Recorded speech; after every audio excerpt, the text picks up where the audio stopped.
Hello, everyone, and welcome to this course on regulating the mind and body with traditional Chinese medicine. If you are one of my patients from the wellness clinic here in Edmonton, I'm so happy to have you here. If you are someone from another part of the world who has just stumbled onto me for the first time, welcome. My name is jonmacupuncture. I'm a registered acupuncturist and herbalist here in Edmonton, Alberta. Now, this course is a bit of an experiment for me. You see, my initial teaching experience was at Grant MacEwan University as a TA, and then I became a full-fledged instructor over the pandemic. So I started online and slowly transitioned to in-person lecturing, but all of my experience thus far has been targeted towards university students, so acupuncture students who are going through the program themselves. Or practitioners who are out in the world practicing already. But this is the first time that I have created a course tailored to you, my patients, the general public. You'll have to bear with me if some of the information that I share seems a little bit high level.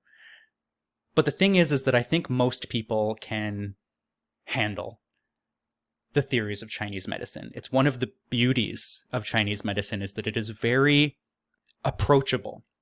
A lot of the tenets of diet, of seasonal living are very straightforward and very easy to incorporate into your life, which is something that I love, and it's why I'm so passionate about sharing my knowledge. The reason that I decided to create this course in the first place is that I felt like within an hour of treatment, one-on-one, there's only so much that I can teach. There's only so much information that I can share with a person, especially since I'm mainly focused on figuring out what is wrong that day, getting the needles in, and then letting a person kind of relax. They're not there to hear a lecture, right? But I do feel that there is this hunger from a lot of my patients to learn more and to know more and to understand some of these things that I reference in treatment. So here is this introductory course, and we're going to cover a lot of ground from physical health to mental health to even spiritual health later on. So this is going to be probably a lot to take in, which is why I recommend not trying to do the entire course in one go. Do it in bite-sized chunks. Do it bit by bit. And slowly incorporate these things into your life. Keep what works. Get rid of what doesn't.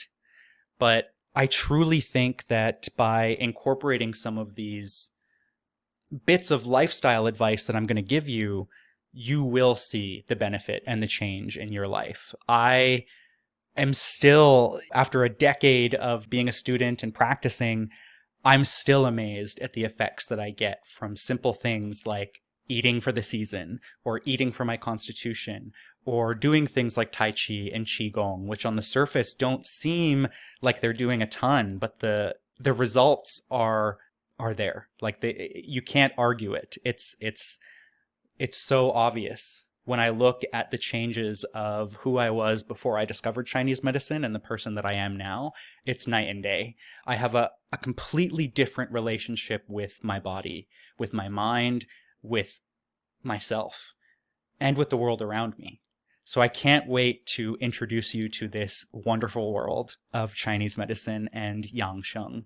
And we will talk about what Yang Sheng is here shortly. But consider this your intro. Rather than diving super, super deeply into one topic like nutrition or, Chinese exercises, I opted to instead give you a broad intro to all of these different realms with the hopes that I will make future courses that are a little bit more tailored to these areas. And I will also provide you with an extensive list of resources at the end of the course so that you can continue learning if you so desire. Maybe even some of you will use this as your first step before deciding to enroll in acupuncture school yourself, which would make me so happy. Anytime I have a patient or a friend who decides to become an acupuncturist or a herbalist because of the things that I've shared, I can't express to you how happy that makes me.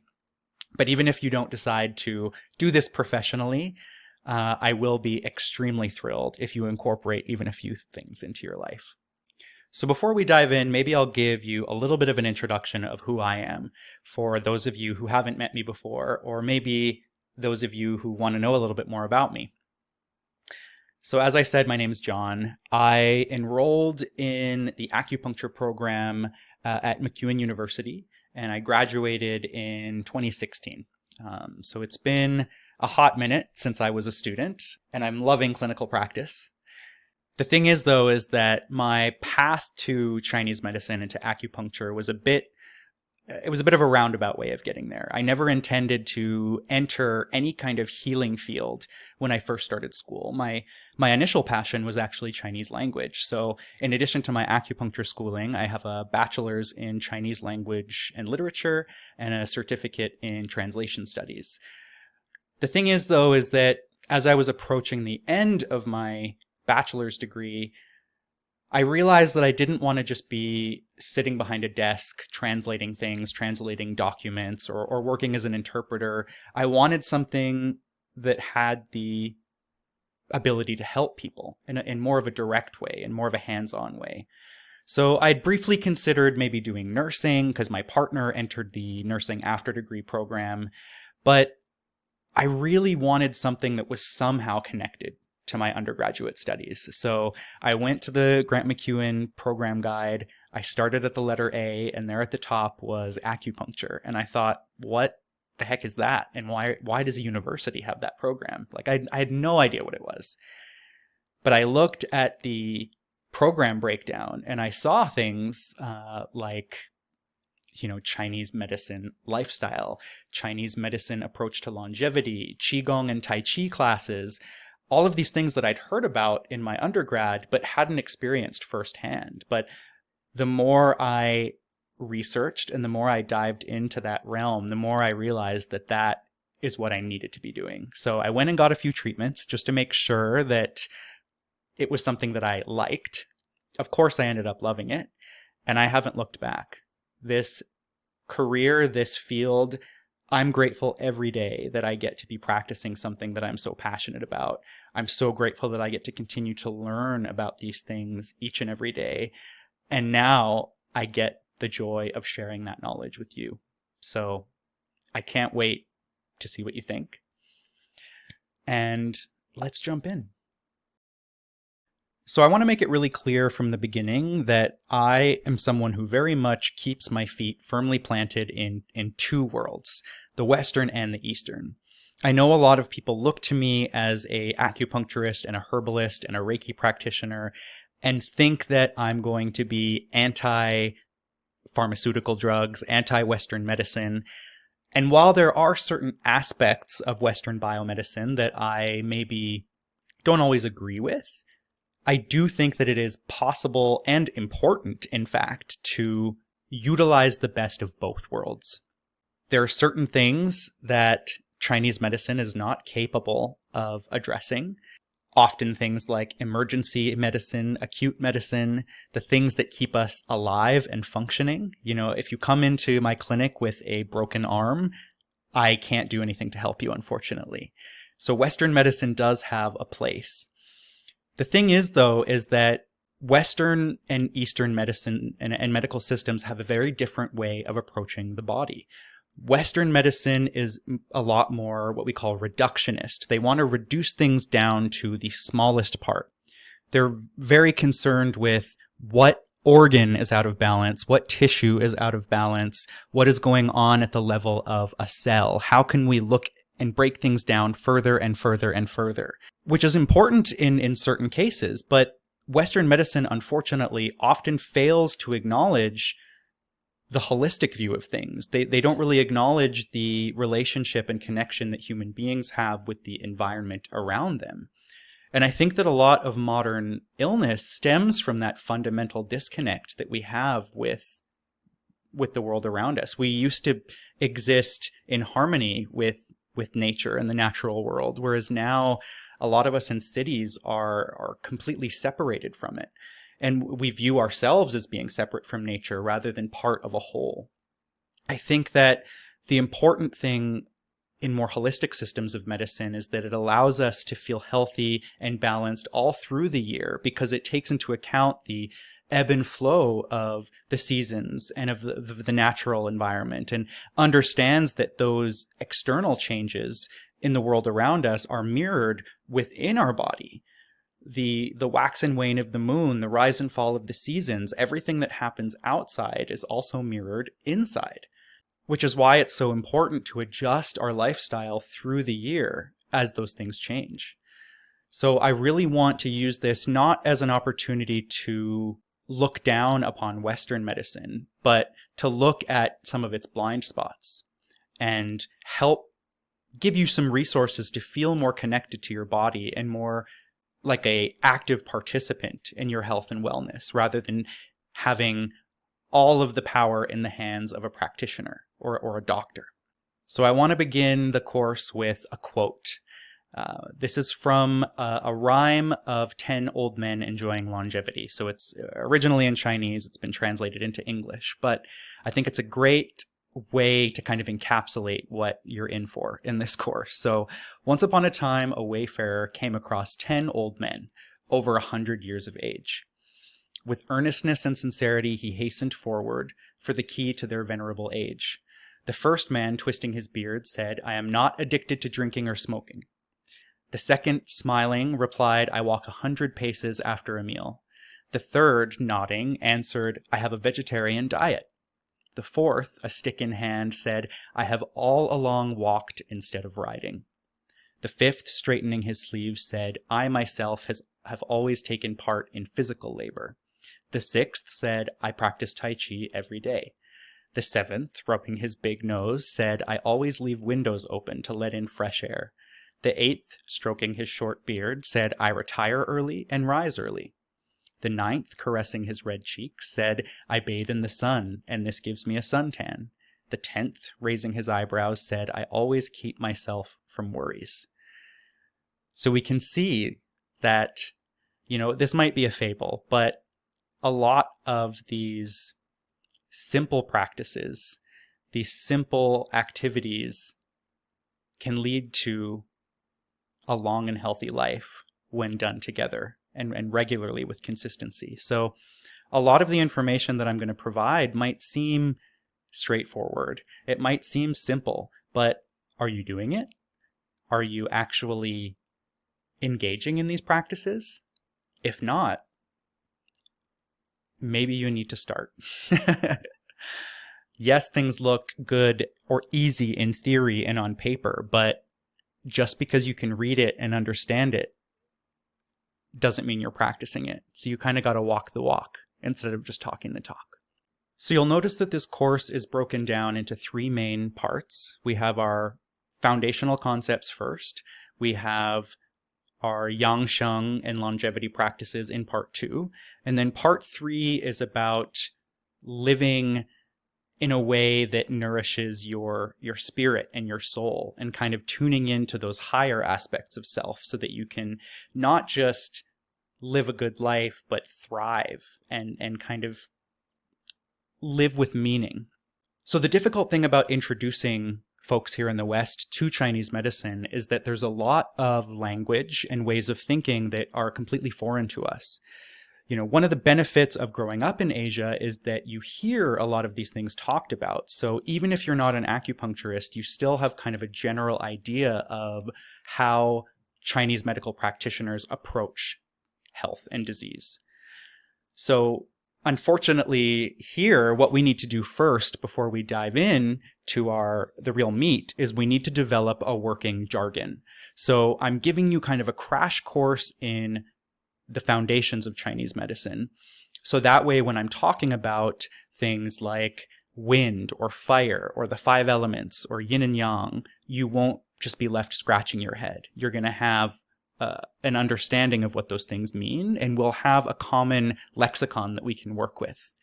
Again, be patient with yourself because these are new and foreign ideas. So if you really feel like it's not sticking right away, sit with it. Let it stew, and eventually it'll click. But take it slow, and don't get discouraged.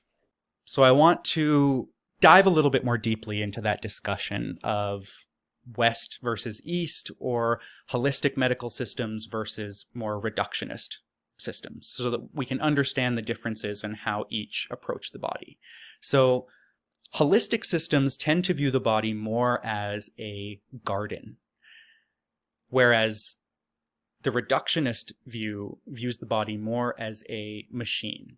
So the reductionist view views the body as a collection of parts. You can remove an organ that is diseased, you can replace it with a transplant of a healthy organ.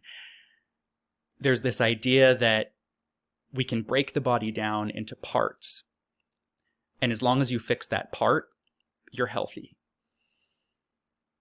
This view, though, does tend to focus more on the diseases and how to treat pathology rather than the patient themselves. Holistic systems view the entire body. That's what holism is there's a connection between all aspects of the body, physical, mental, spiritual. There's a functional relationship between them all, and you can't necessarily take one piece out and focus on it without affecting everything that it's connected to. So there's a more of an emphasis on the functional relationships between organs, tissues, vital substances. So on that note, reductionist medicine is more focused on gross anatomy and the actual physical structures, whereas holistic medicine isn't as concerned with gross anatomy. They're more concerned with the functioning. What is the role of a specific organ system? What is the role of a specific vital substance? It doesn't care as much about where these things are physically located as much as what they do. As I mentioned before, holistic medicine views the body as being more in connection with the environment and the climate. So things like weather or the place you live are going to have an effect on your body, whereas reductionist medicine views it as being more separate. The body is its own thing that is completely separate from the external environment. When it comes to treatment, just like a garden, holistic medicine tries to create the proper conditions for the body to heal itself, which is why I don't generally like to use the term healer for myself, because it places the power in my hands. I am more of a gardener. What I'm doing when a patient comes in is placing these needles or doing cupping in order to create an environment where their body can heal itself. The patient and their body and their internal physiology are the ones who are doing the heavy lifting. I'm just creating the right environment by watering, by giving them light, just like a plant. In the Western biomedical system, treatment is less about creating the conditions for healing, but instead eradicating disease. How do we get rid of a certain pathogen? How do we remove tissue that is diseased? And you'll see that that's why a lot of Western biomedical treatments can be quite damaging to a patient. Think of really harsh drugs, chemotherapy, radiation, things like that. Yes, it can get rid of the diseased cells, but it also comes at a cost because healthy cells are damaged as well. So again, the holistic system is trying to restore balance to all of those interconnected systems of the body. The Western system tends to view treatment more as a battle, as a war. Think of the war on cancer, battling disease. You're a cancer survivor. There's all of these very militaristic uses of words. And don't get me wrong, through Chinese history, there are a lot of comparisons made to war and healing and treatment. But I'd say overall, the Chinese medicine side does tend to be a little more holistic. So when looking at diagnosis, we consider the whole picture in the realm of Chinese medicine. So that's why even if you're just coming in for disrupted sleep, we're going to ask about your diet. We're going to ask about energy levels. We're going to ask about what your health looked like as you were growing up. We're going to ask about all of these different things that may seem completely removed from your chief complaint. But again, we need to look at that full picture because everything is connected. The Western biomedical system really focuses solely on lab results, imaging, testing, objective measurement. So if you are having all of these symptoms, but your lab results come back as totally clear, there's not always a lot that they can offer you at that point because they're like, well, on paper, you should be fine. We can't find any evidence of anything wrong, even though your subjective experience is, I'm in pain, I'm suffering. So that's, again, one of the things that I feel is very empowering about holistic systems of medicine, because the patient's subjective experience is placed at the forefront. We're really focused on, what are you feeling? What are you noticing? What changes are you experiencing with your own body? Because you have more of an idea than anyone what's going on in there. And how can we take your subjective experience, the signs that we get from things like looking at your tongue or taking your pulse or palpating your body in different areas, how can we integrate that into a treatment? So again, it's really powerful, because sometimes a patient will come in and say, well, I don't have a Western diagnosis because they couldn't find anything. We're still able to help them, even in the absence of that diagnosis, because again, we're focused on bringing the body back to a balanced state rather than some specific kind of arbitrary lab result. Again, there is a time and place for measurements.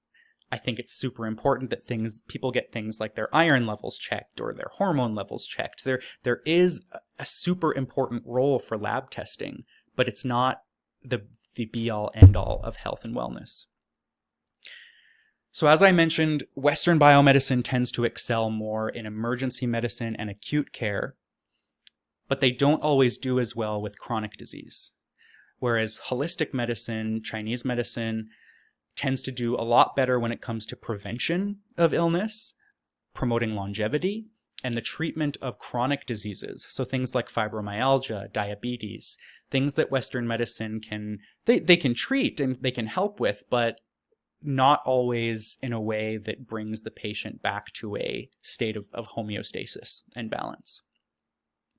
So again, there are some key differences between these two systems, but don't go around thinking that one is better than the other. They both have their place. They both have their role. This is why I really enjoy the term complementary medicine, because I think we can assist one another. We can work in each other's blind spots, and we can help, acupuncturists and doctors can work together to give patients the best possible outcome. I don't like referring to acupuncture and Chinese medicine as alternative medicine, because it gives patients this idea that they need to pick one or the other, when in reality they should be utilizing both. But that's me on my soapbox.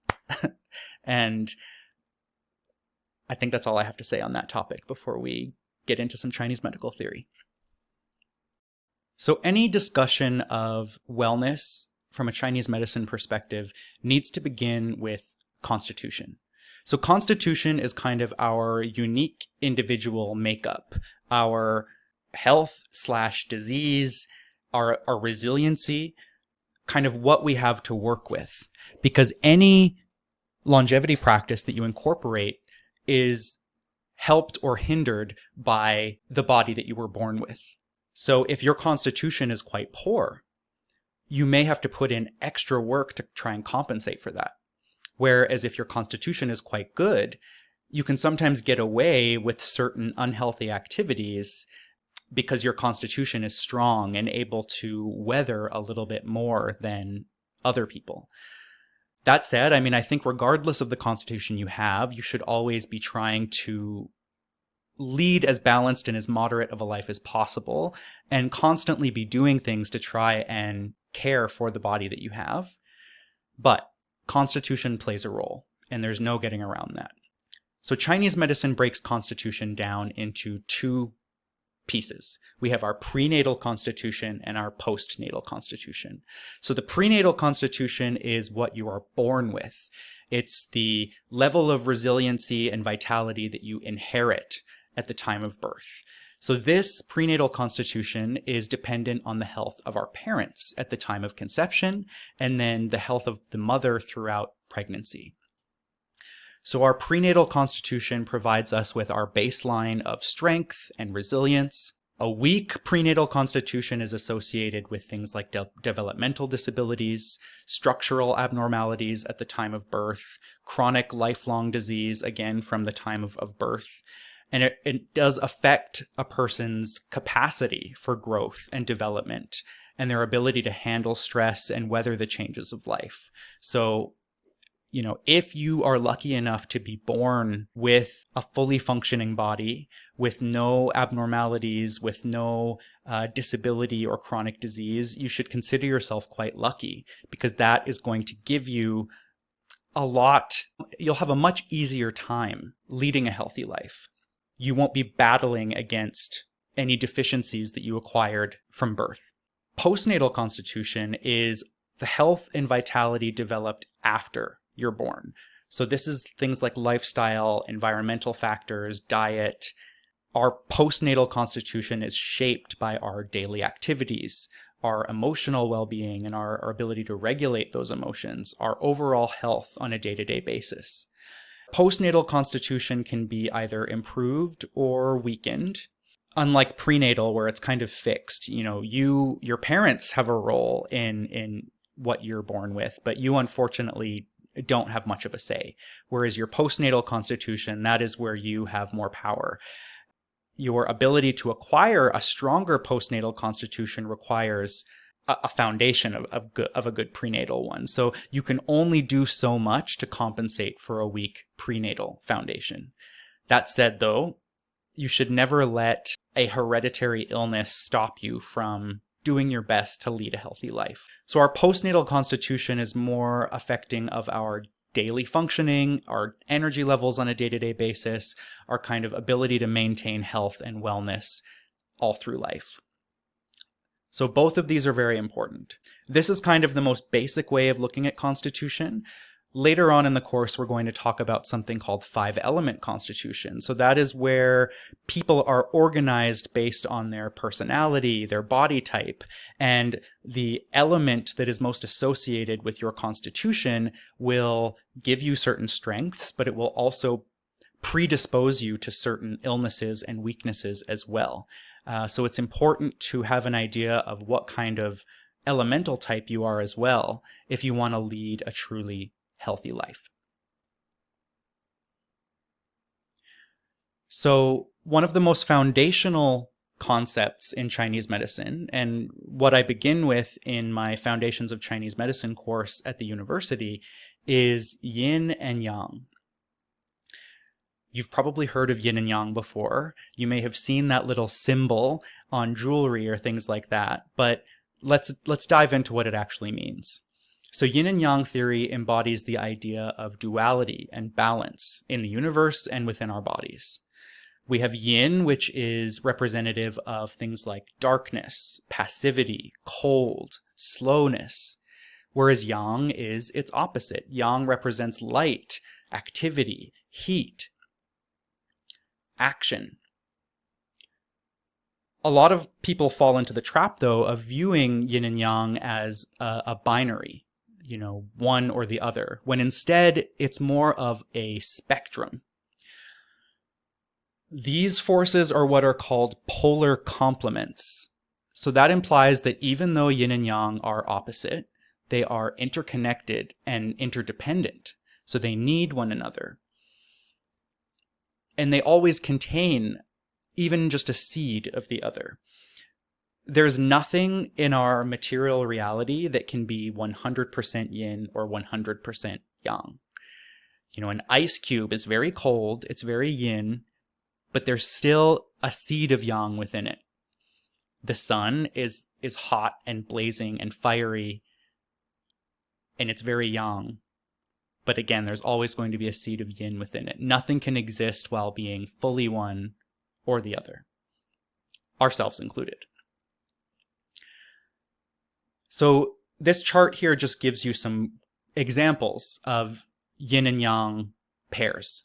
So we have feminine, masculine, night, day, winter, summer, all those kinds of opposites. It's pretty straightforward, and I won't read through every single one of them. But it's important to note that we also view the body in terms of yin and yang. So the upper body is more yang, the lower body is more yin. The front of the body is more yin, the back of the body is more yang. The important thing to note, though, is that the yin and yang relationship is always contextual. It's always based on what you're comparing and what you're talking about. So I always like to use the example of the varying states that water can be in. So a cup of ice is going to be more yin than a glass of water, but a glass of water is going to be more yin than steam, for example. It's all a spectrum, right? And if you're looking at different areas of the body, you can look at the entirety of the body. Like I said, upper is more yin or yang and lower is more yin. But if you're looking at, let's say, just the arm, are we looking at the more distal portion, which is going to be more yang? Are we looking at the more proximal portion, which is going to be more yin? It can be broken down further and further and further. Everything can be continually broken down into more kind of yin and yang comparison. So again, don't think of it as a strict binary of opposites. It's more of a spectrum. And the goal in health is to keep our yin and yang levels as balanced and as even as we can. Nobody's going to achieve perfect balance, even the healthiest of people. It's basically impossible, but we want to get as close as we can. One of the important things to look at when we're discussing yin and yang is the key relationships between these forces. Because the thing is that the world is never static. Everything around us, outside and inside, is constantly changing. It's constantly in flux. So that yin and yang relationship is always flowing and changing. And there's some key relationships that we'll talk about. So the first is interdependence. So again, yin and yang depend on one another. They need one another, because the thing is that you can't have light without darkness. You can't have an idea of hot without having an idea of cold. They both need to exist in order for that concept of temperature, of lightness, of whatever to make sense. That said, they are also opposites. So hot is the opposite of cold, and light is the opposite of dark. But again, it's more of a spectrum than a binary. These next two, mutual consumption and mutual transformation, are a little bit more advanced, and even my university students struggle with these. So I'll explain them, but if they don't completely make sense right away, don't panic. So mutual consumption is this idea that as one increases, the other will decrease. So the hotter it gets, the less cold it will be. The darker it gets, the less light it will be. So as yin increases, yang will be consumed. As yang increases, yin will be consumed. So one goes up, the other goes down, essentially. Mutual transformation is this idea that at some point, inevitably, yin will always transform into yang and vice versa. So right now, the sun is hot and blazing and fiery. One day, not in our lifetime, it will burn out and fizzle out and become yin again. So that zenith will always occur. At its maximum point, yin will always transform into yang, and yang will always transform into yin. Sometimes, with certain phenomenon, that's a very rapid process. In other cases, it's a very slow process that will take millions of years. So, but it always will inevitably occur. One will always transform into the other. So the beauty of the yin and yang paradigm is it is quite simple, and it doesn't take much to apply these theories to your daily life. If you have an injury and it's hot and red and inflamed and very yang in nature, applying a cold compress, something yin, is probably going to help that. If you as a person are very cold and sluggish and lethargic, your energy's low, you're very yin, consuming things that are more yang in nature, whether it's warming spices or herbs that are warming or warming foods, is going to help to give you yang energy to balance out that yin. So this will change the way that you look at the world around you if you start looking at things in terms of yin and yang. So from the Chinese medicine view, illness occurs when we have either too much or too little of one of these. So you can have too much yin or too much yang, which are essentially pathogenic substances and pathogenic illness factors that we'll talk about next. So these are yin and yang aspects that come from the outside in, whether it's through eating, whether it's through environment, and they put too much of that yin or yang into our system, in which case, in treatment, we need to remove that excess in order to bring things back to balance. The other type of disease is when we have too little of one of these things, so too little yin or too little yang. So think about if we have too little yin, so there's not enough of that cooling, nutritive aspect of the body. So often we're going to see the opposite. We're going to see dryness. We're going to see heat, maybe hot flashes. So a lot of women who suffer from menopausal symptoms, it's because they have deficient yin. Their yin energy has started to deplete with aging. And we need to nourish that with yin-based foods, yin-based herbs.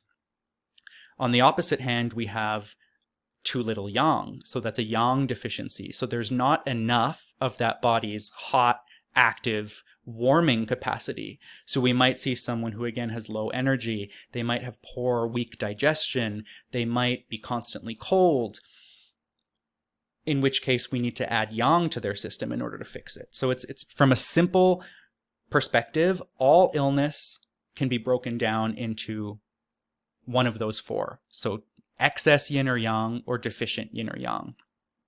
And that's basically what we're doing in the clinic every day. It's more nuanced, of course, because we're also looking at vital substances, we're looking at organs, and we'll talk about all of these things. But at its simplest, yin and yang is what we're trying to look at when we're trying to cause positive change in the body.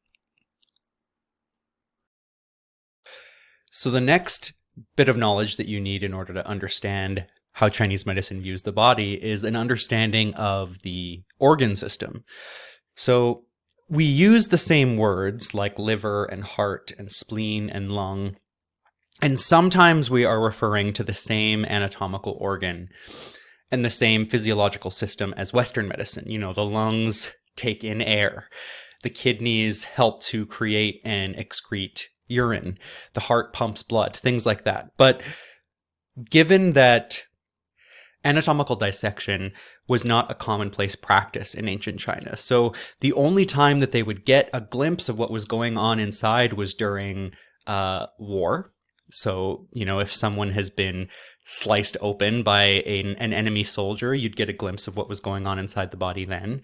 And then also things like the butchering of animals. You know, even though organ systems are not always the same, most mammals have a liver and kidneys and lungs and things like that. So they could get an idea of what was going on inside the human body by looking at animals. The thing is, though, is that Chinese medicine has never been very concerned with the gross physical anatomy anyways. What Chinese medicine is known for is looking at the functional relationships between these different systems. So sometimes it's better to not think of the liver as an organ, but a series of roles and jobs that are grouped under the umbrella of the liver. And those are physical roles, but also emotional roles. For example, the liver is in charge of the movement and the storage of blood, but also the smooth flow of qi and the smooth flow of emotions and emotional material. So each of these systems, even though it's called the liver, the heart, etc., think of it more as an umbrella of different functions within the body. And that will kind of help. Because the thing is that if we look at the spleen, some of the functions of the spleen would be classified under the stomach in Western medicine. And some of the functions of the kidney, for example, would be under the realm of the urinary bladder or even the adrenal glands, things like that. So we just have to remember that Western medicine and Chinese medicine are concerned with different things. So don't let the naming of these organs trip you up. And also keep that in mind if your acupuncturist is talking to you about something like liver qi stagnation or spleen qi deficiency. That doesn't mean that you have a problem with that anatomical organ that needs to be checked out. You don't need to go and have your liver enzymes looked at. You don't need to go and get blood work done. It just means that that functional system from the lens of Chinese medicine is imbalanced. And this will make more sense as we go on. So in any case, let's talk about the main roles of each of these organ systems. And these aren't the only organs that Chinese medicine puts a focus on. These are what are called the zang organs or the solid organs. These organs are integral in the creation and storage of our vital substances, which are blood, qi, body fluids, things like that. These are kind of the heavy hitters. We do have another organ system called the hollow organs, but we won't really talk about those as much because they're really just involved with movement of fluids, processing of waste, things like the intestines, things like that. So just to keep things simple, we'll only look at the yin organs here. So the liver stores blood, so it controls the volume of blood in any given area of the body at a time. It ensures the smooth flow of qi. So we haven't talked about qi yet, but qi is essentially your life force or your, and I know that that sounds a little hokey to use that word, but think of it as bioelectricity. We know that humans are electrical beings. We have an electrical current that is running through our cells and our tissues. It is the thing that separates living tissue from dead tissue, a corpse, right? So think of it as the mechanical energy that is flowing through you at any given time. It gives you your ability to think, your ability to move, your ability to live. That is what qi is in a simple sense.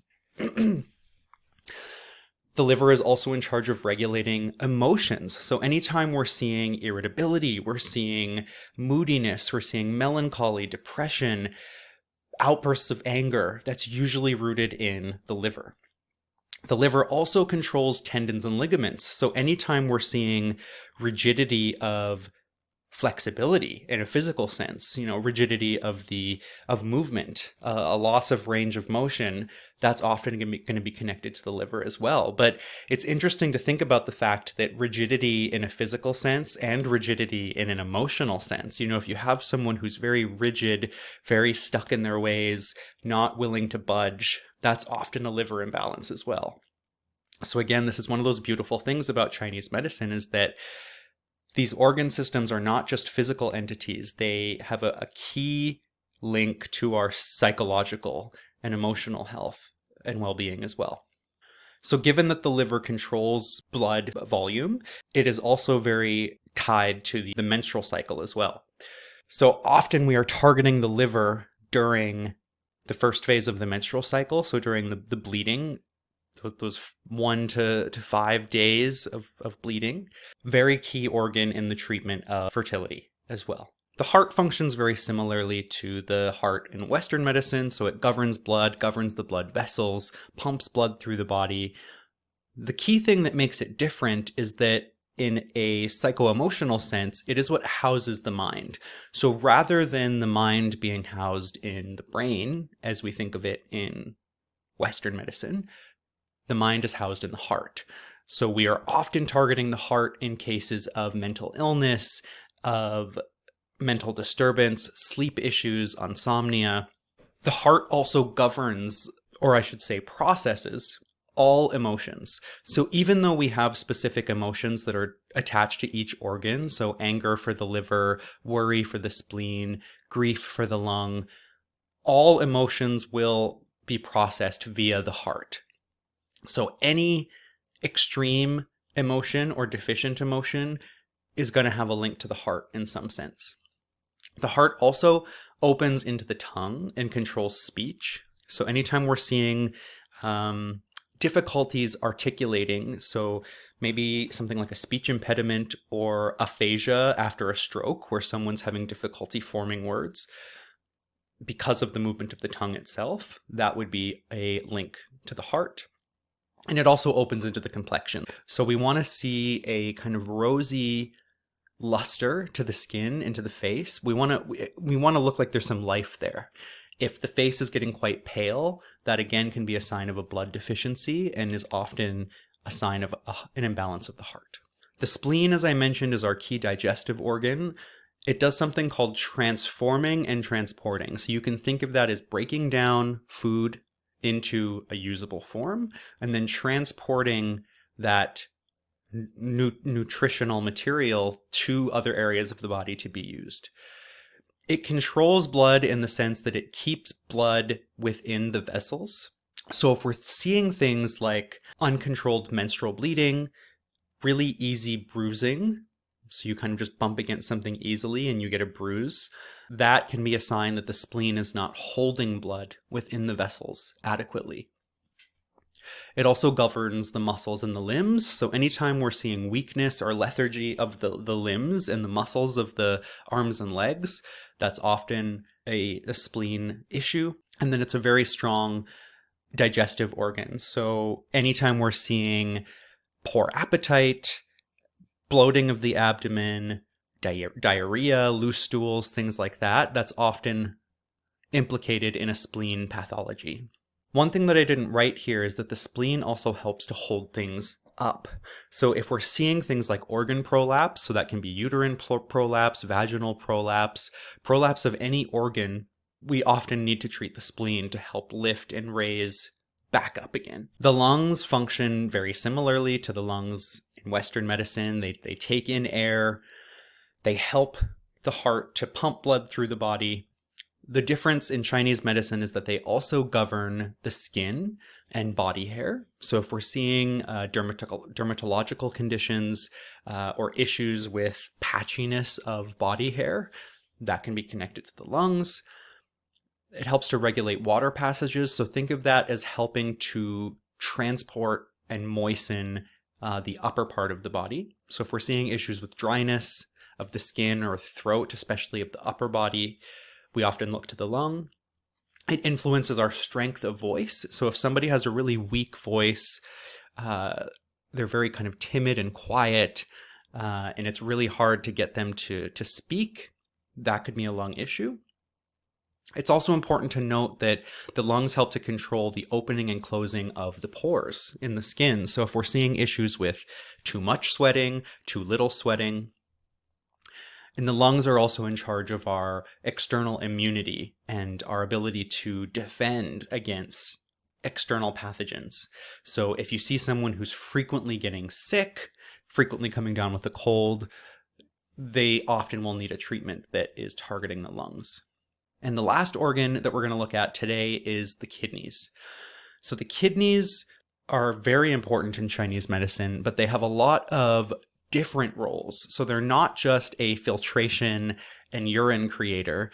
They store essence. So essence is something we'll talk about when we look at vital substances, but this is our essentially our prenatal constitution, the substance that governs our ability to grow, our ability to move through each cycle of life, from puberty to aging, everything as we grow.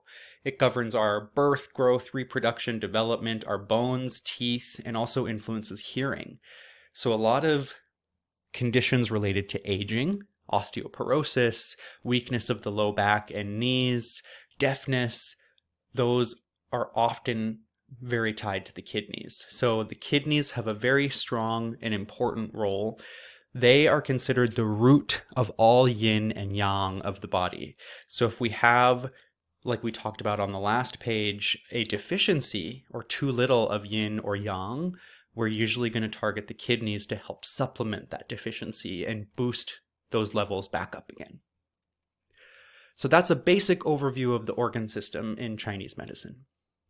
So we are going to be looking at five-phase theory next, and there's a whole other side of it that we won't really have time for in terms of how each element generates the next and how they're all connected and how they can kind of control each other in a system of checks and balances. We're more just concerned with the very basic intro. So five-phase theory or five-element theory is a theory that actually developed from observing the movement of the five major planets that were visible with the naked eye. So it began as kind of more of an astrological and astronomical theory, but it was eventually applied to the human body as well and the natural world. Think of this as a more nuanced version of yin and yang. So rather than just looking at the polar complements of hot and cold or light and dark, this is five different energetic resonances, and it'll make a lot more sense on the next page, I promise. The five elements is a system of categorization that allows us to look at the different levels and the different aspects of the human body, of the external environment, and put it into a framework that talks about how everything is connected. I think it's easiest to look at an example. Wood, the element of wood, represents the organ of the liver and the gallbladder, the season of springtime, the color green, and the sensory organ of the eyes. Fire, on the other hand, is linked to the heart, the small intestine, the season of summer, the color red, and the tongue. So what you can do when you start to look at these different connections is think, okay, I'm looking at eating a specific food. Green foods are likely going to benefit the liver and gallbladder, whereas red foods are going to benefit the heart. If I have an issue with my eyes, that may be a problem of the liver, whereas if I have an issue with my tongue, it may be an issue connected to the heart. It's this system of interrelated connections, and this is what makes Chinese medicine holistic, is this system of correspondences. So just like we have to strive for a good balance between yin and yang in the body, we also need to strive to make sure that each of these elements is accounted for, cared for, nourished properly, that we don't have one that is excessive and bullying another, that we don't have one that is weak and kind of drawing resources from the others. We want to make sure that all of our elements are in proper alignment. The other thing too is that each of us has a elemental constitutional type. So, I mean, we talked about the basic prenatal and postnatal constitution, but you can also categorize your physical body and personality into a dominant element. And that'll give you clues as to what diseases, what problems you might be more prone to, and what strengths that you may have over another person. And we'll look at examples. So again, just think of this as a system of interrelated correspondences between sense organs, tissues, colors, seasons. There's so many different things, and there's a whole chart we'll look at next. So this is what is called a five-phase or a five-element correspondence chart, and it just breaks down all of the different connections between each of the phases. So under wood, we've already talked about most of these. A really important one is the climates. So this is what each element or organ system is sensitive to. So the liver is going to be more sensitive to wind. The heart is going to be more sensitive to heat. The spleen and earth is more sensitive to dampness, etc. The tastes are very important because you can use these different flavors to help you create meals that are more targeted to a specific phase. So bitter foods, really great for the heart. Sweet foods, not refined sweets, but like naturally sweet foods like squash, pumpkin, great for the earth element. Pungent and acrid spices, things like garlic, scallions, great for metal. Salty foods, again, things like seaweed, not like potato chips, are great for the kidneys. And again, in moderation, all of these flavors are helpful, but in excess, they can be damaging. But we'll talk about that in the diet section. I just want to direct you to this chart because it's a really useful reference. You don't need to memorize this, but it's a good thing to look at when you're like, I've got an issue with my muscles. So maybe I need to start targeting my earth element more. I've got an issue with my blood vessels. Maybe I need to target the heart. This is just a really straightforward and easy reference tool to start implementing some of these ideas into your life. I'd say the tissues and sense organs are ones that I use in clinic on a daily basis. So if someone's coming in and saying that they have floaters in their vision, I'm looking at wood. If someone has ulcerations on their tongue, I'm looking at heart. When we talk about the mouth, we're looking at both the lips as well as the inside of the mouth. So like canker sores or cold sores, things like that, dry lips, pale lips. The nose, very clearly connected to the lungs. And then we talked about how the kidneys are connected to aging and the ears. Again, I love this reference as a useful tool. I consider these things in my own life quite often as well. So next we're going to look at how the 5 elements are connected to constitutional type. So I know that we've already discussed the basic constitution of our prenatal and postnatal constitution, but that can be refined even further when looking at the 5 elements, because every person has one dominant element when it comes to their constitution. So the way that we figure this out is by looking both at their physical body and also their personality. So when you're looking through this list, you may see that there is one element that you resonate with a little bit more. You might not have all of the things kind of checked off, but there should be one that sticks out a little bit more. And it's okay. I struggle to diagnose or categorize myself. So it's best to have an acupuncturist help you out with this. In any case, let's look at some examples. So for wood type folks, people with a wood constitution are creative, strong-willed, flexible. Their body tends to be more sinewy, tall, strong muscles, very developed tendons. That said, when it comes to illness, they do tend towards issues of the liver and gallbladder and of the tendons. So if we're seeing folks who are getting frequent tendinopathy, tendinitis, or issues of the liver and gallbladder directly, they could be a wood type person. In terms of their positive personality traits, they tend to be flexible, adaptable, good at planning, good at looking ahead. On the negative side, though, they may be more prone to anger and to frustration. Let's just look at a couple more. So let's jump down to water. So folks of the water constitution are reflective, wise, and intuitive. Their complexion tends to be a bit on the darker side. Not always, though. A deeper voice, a strong lower body, so strong hips, strong legs. They tend more towards kidney or urinary issues, bone and teeth issues, maybe hearing issues. They tend to be really deep thinkers, very intuitive and resilient, but they can also be fearful and indecisive. So the thing is that when we're looking at dominant elemental type, the positive traits are going to be more obvious when a person is living in a state of balance and harmony. Whereas if they are in an imbalanced state, or a state where they're not able to thrive, the negative aspects may be more obvious.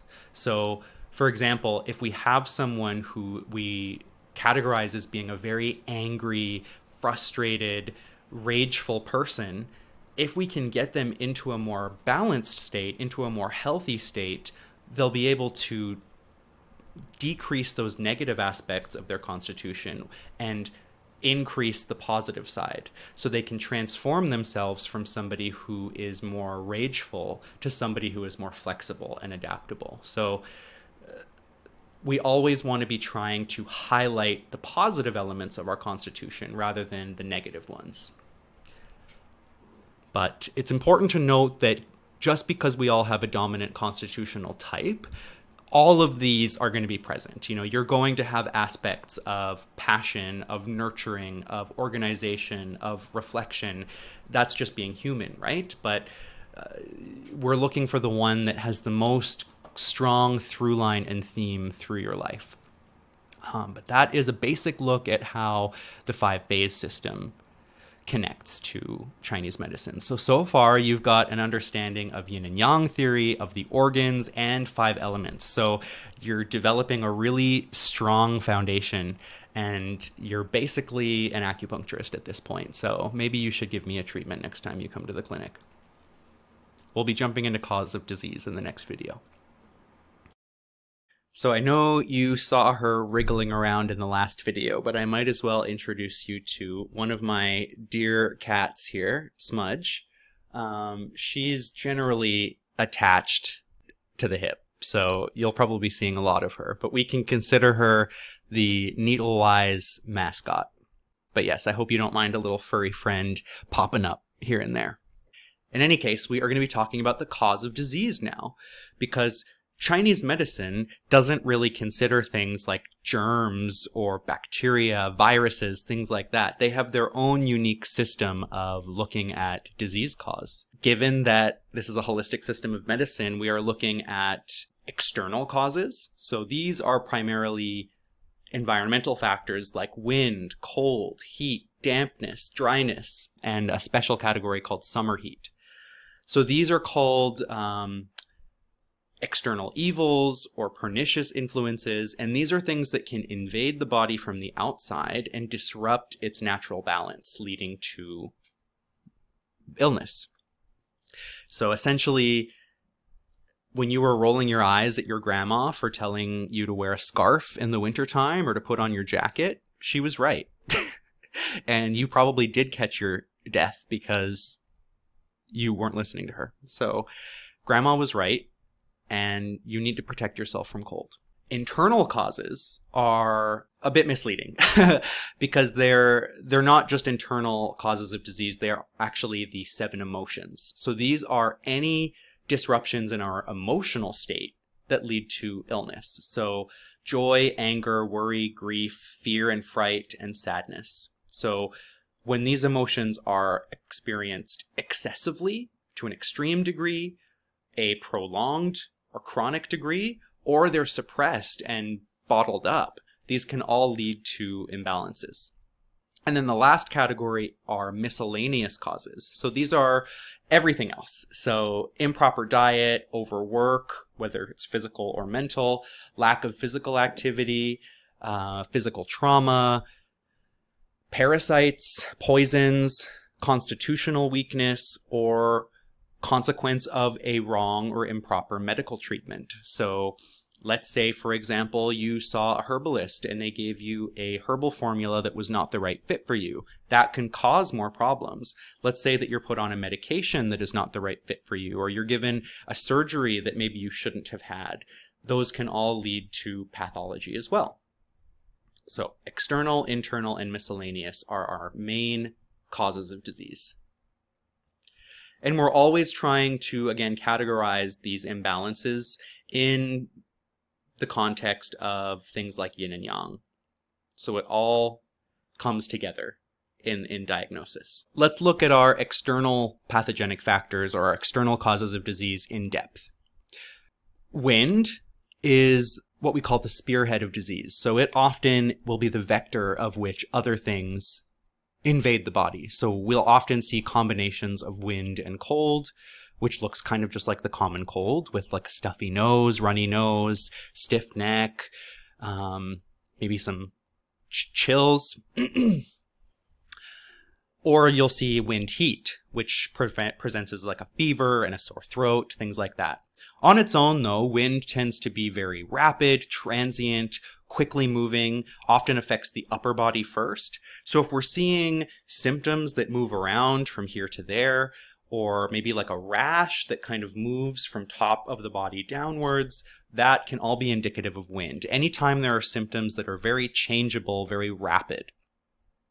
But again, most common presentations of wind are things like fever, chills, headache, stiffness,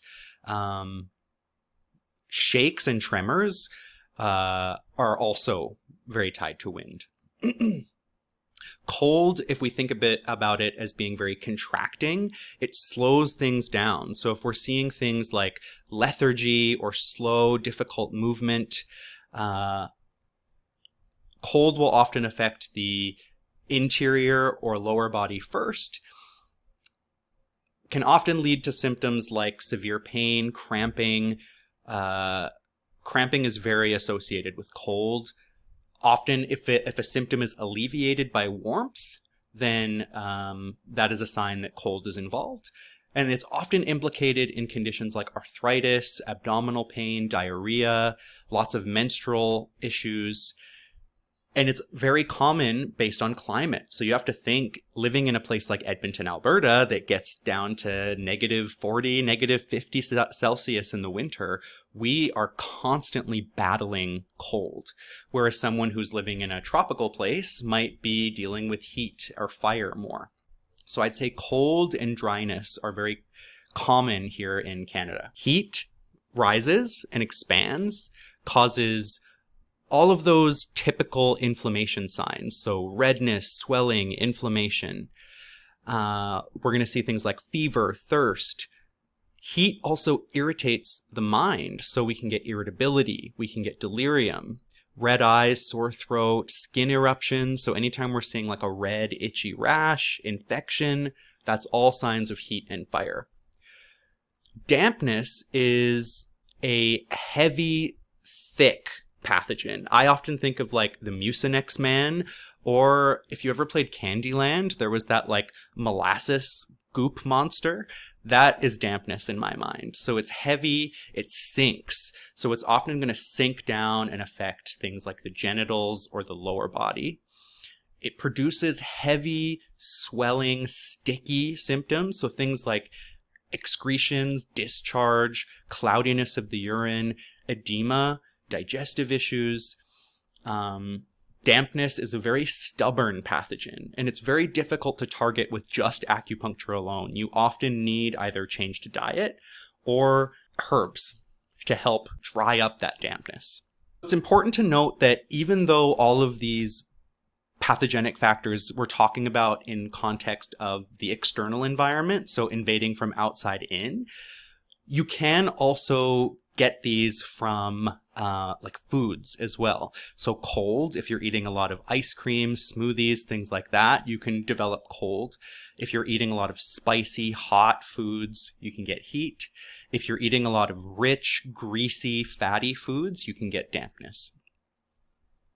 Dryness is due to dry air in a dry climate. So this is just going to damage our body fluids. So any symptoms of dryness that you see, so dry skin, dry cough, chapped lips, constipation, respiratory issues, all are signs of dryness. And again, dryness, like wind, can combine with heat or cold. So you can have cold dryness, you can have heat dryness, and it'll just look like kind of a mixture of both of those factors at once. And the last one is a special case called summer heat. This is excessive heat that is often intense and acute and accompanied by dampness. So it's gonna look a lot like heat stroke, high fever, sweating, fatigue, maybe muscle aching or cramping. This is associated with things like heat exhaustion. And I'd say you definitely can get summer heat in a place like Edmonton, but I'd say it's a lot more common in tropical, humid environments. So thinking like Southeast Asia, Thailand, things like that is where summer heat is going to be a lot more of an issue. We'll learn about this later, but one of the biggest tools to combat summer heat is watermelon. Watermelon is very cold, very hydrating. So if you like watermelon, eat a lot of it in the summer to try and combat heat if you're outside quite a lot. Let's look at the internal causes, or the 7 emotions. This is one of my favorite things to teach about because I think it's such a missing piece of our current medical system. I don't think that emotions are focused on enough in diagnosis and in treatment. The first one is a bit of an interesting one because most folks are not going to think of joy as being pathological. And it's generally not. When we talk about joy, what we mean is excessive joy. So, like overexcitement, mania, or kind of living that high rock and roll lifestyle where it's all pleasure all the time. So this is that overjoy, overstimulation. Or think of like acute surprise joy. So an elderly person wins the lottery and then faints and falls on the ground because their system just can't handle it. So joy affects the heart mainly. It slows qi down and over time may cause palpitations, insomnia, restlessness. So think of when you were a kid, the night before Christmas, you're lying there wide awake because you can't sleep. That is joy affecting the heart and leading to sleep issues. Anger is a little bit more straightforward. This causes qi to rise. So if you think of that stereotypical vision of anger, that red face, that distended veins in the temple, just that like rageful. Anger affects the liver primarily. So it's not surprising that we think of this stereotypical image of like a rageful alcoholic, unfortunately, they're often very closely tied. Alcohol can damage the liver, and then the liver being damaged can lead to heat, which can lead to anger. It's like a vicious cycle. So anger, and this isn't just a Chinese medicine thing, this has been proven in Western medicine as well, but chronic anger can lead to headaches, dizziness, hypertension. It can also cause muscle tension and like long-term irritability. So there have been studies that show that if you are chronically angry and irritated, it can increase your likelihood of stroke. It can increase your likelihood of heart attack. Like so many different health issues are exacerbated by anger. I would say that anger is, of these, the most damaging emotion long-term. It is fiery, it is hot, it burns things up. So you really need to do your best to try and learn ways to center, manage that anger. And again, remember, when it comes to emotions, there is always a healthy level of every single one of these. So there is a time and place to be angry and to express it. And it's actually important that you do express it in a healthy way, because bottling up anger is worse than expressing it openly and excessively. So you need to learn how to express your emotions enough without going off into the excess territory. So worry is very damaging to the spleen, which is why we'll often see worry and overthinking in students, and then students also getting things like digestive issues, fatigue, poor appetite. If you can think about before a major test, a major final exam, you probably aren't very hungry. You probably have no appetite. You probably feel a bit nauseous. And that's because worry, overthinking, excessive academic work is all going to damage that spleen and that digestive system. I remember when I was in acupuncture school, my spleen took a real beating, and I barely ate breakfast because I felt, just quite nervous about my schooling. But look at me now. Grief affects the lungs. So if we think of that stereotypical widow at the funeral who's just like wailing away, crying, grief is understandably going to damage the lungs. But long-term grief can weaken immunity and affect respiration as well. So again, grief is healthy and necessary, but if it's affecting your ability to live your life, not so good. Fear and fright both affect the kidneys and cause qi to descend, which is, again, if you think of that stereotypical image of a kid who gets scared, pees themselves, that is a very clear example of qi descending. So when we talk about fear and fright, there's kind of that acute like terror of something shocking or frightening happening, but there's also chronic fear, so dread, like a constant dread of something happening, something coming up, a fear of something happening. So long-term fear can affect the kidneys, leading to urinary issues, low back pain, night sweating, a sense of insecurity, because you're just constantly worried of something bad happening. See a therapist, but also protect your kidneys. Lastly, we'll talk about sadness. Sadness is quite similar to grief. I would say that it's just more kind of general, more long-term, more kind of like depression rather than grief. It also affects the lungs and can lead to weakened lung function over time. So if you've ever experienced kind of an emotional time and like a lot of tightness and oppression in your chest where you feel like you can't take a full deep breath, that is an example of sadness affecting the lungs and the chest and kind of closing things off. So that's why a lot of treatment with acupuncture points kind of around the sternum or around the pecs has the function of opening the chest and allowing the lungs to function properly. So just some more examples of emotional health on this next page here. So we talked about how anger makes qi rise and increases our risk of other health issues. It is the most damaging physically of the emotions, but repression of anger also slowly eats away at the body and causes stagnation. So stagnation is when qi and blood cannot flow properly or efficiently. So things get stuck. And what happens when things get stuck?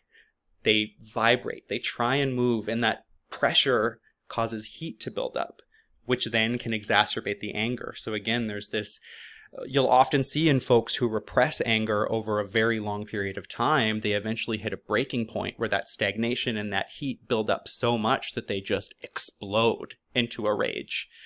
And sometimes this leads to devastating effects. If we think of very mentally ill folks who do things like mass shootings, that is a clear example of long-term emotional repression leading to really strong stagnation and fire that eventually explodes into a horrible act like that.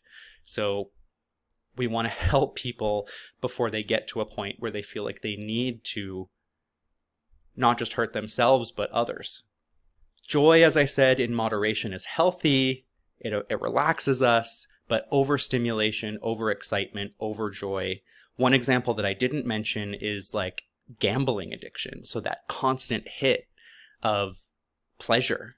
I'd say things like TikTok and Instagram, that constant scrolling, that constant seeking of like one more hit is also pathological joy. We're all seeking that pleasure in that very fleeting form.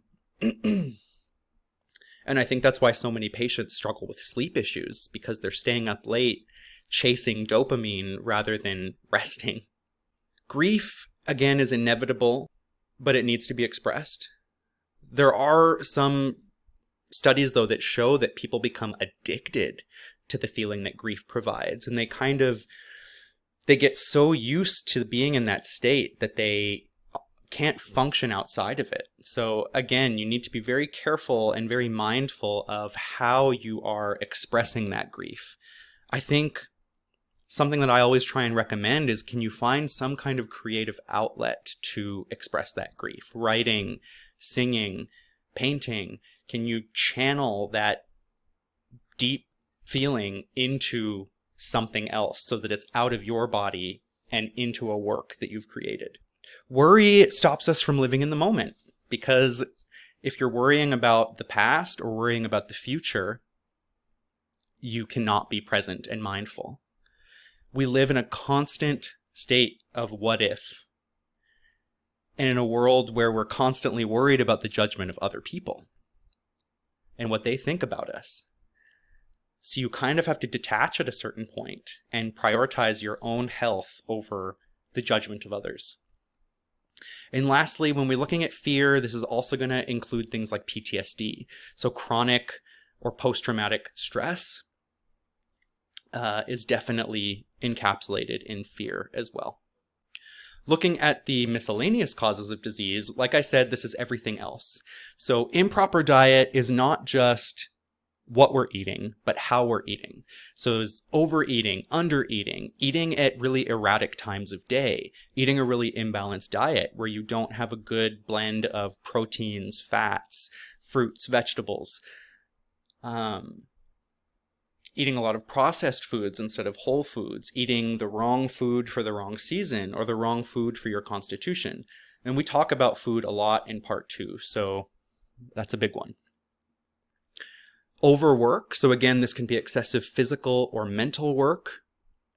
Most of my patients are guilty of this in some sense, and it is damaging to so many systems.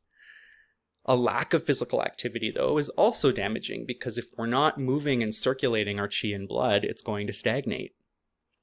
So you need to move at least some degree on a daily basis, especially if you work from home. My God, please get up at least once an hour and just twist around a little bit. I'll take my own advice here. I've been recording for a while. Do a little stretch. See?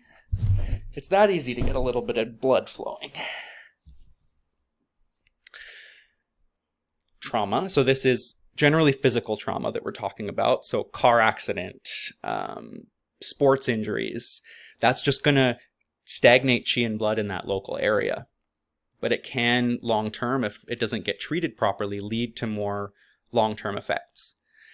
Parasites and poisons. So this falls under so many categories. So things like, if you contract some kind of stomach bug while you're traveling or camping due to unclean water, if you ingest a substance that is toxic, even some classical herbs are slightly toxic. So if consumed at the wrong dose, can be considered a poison.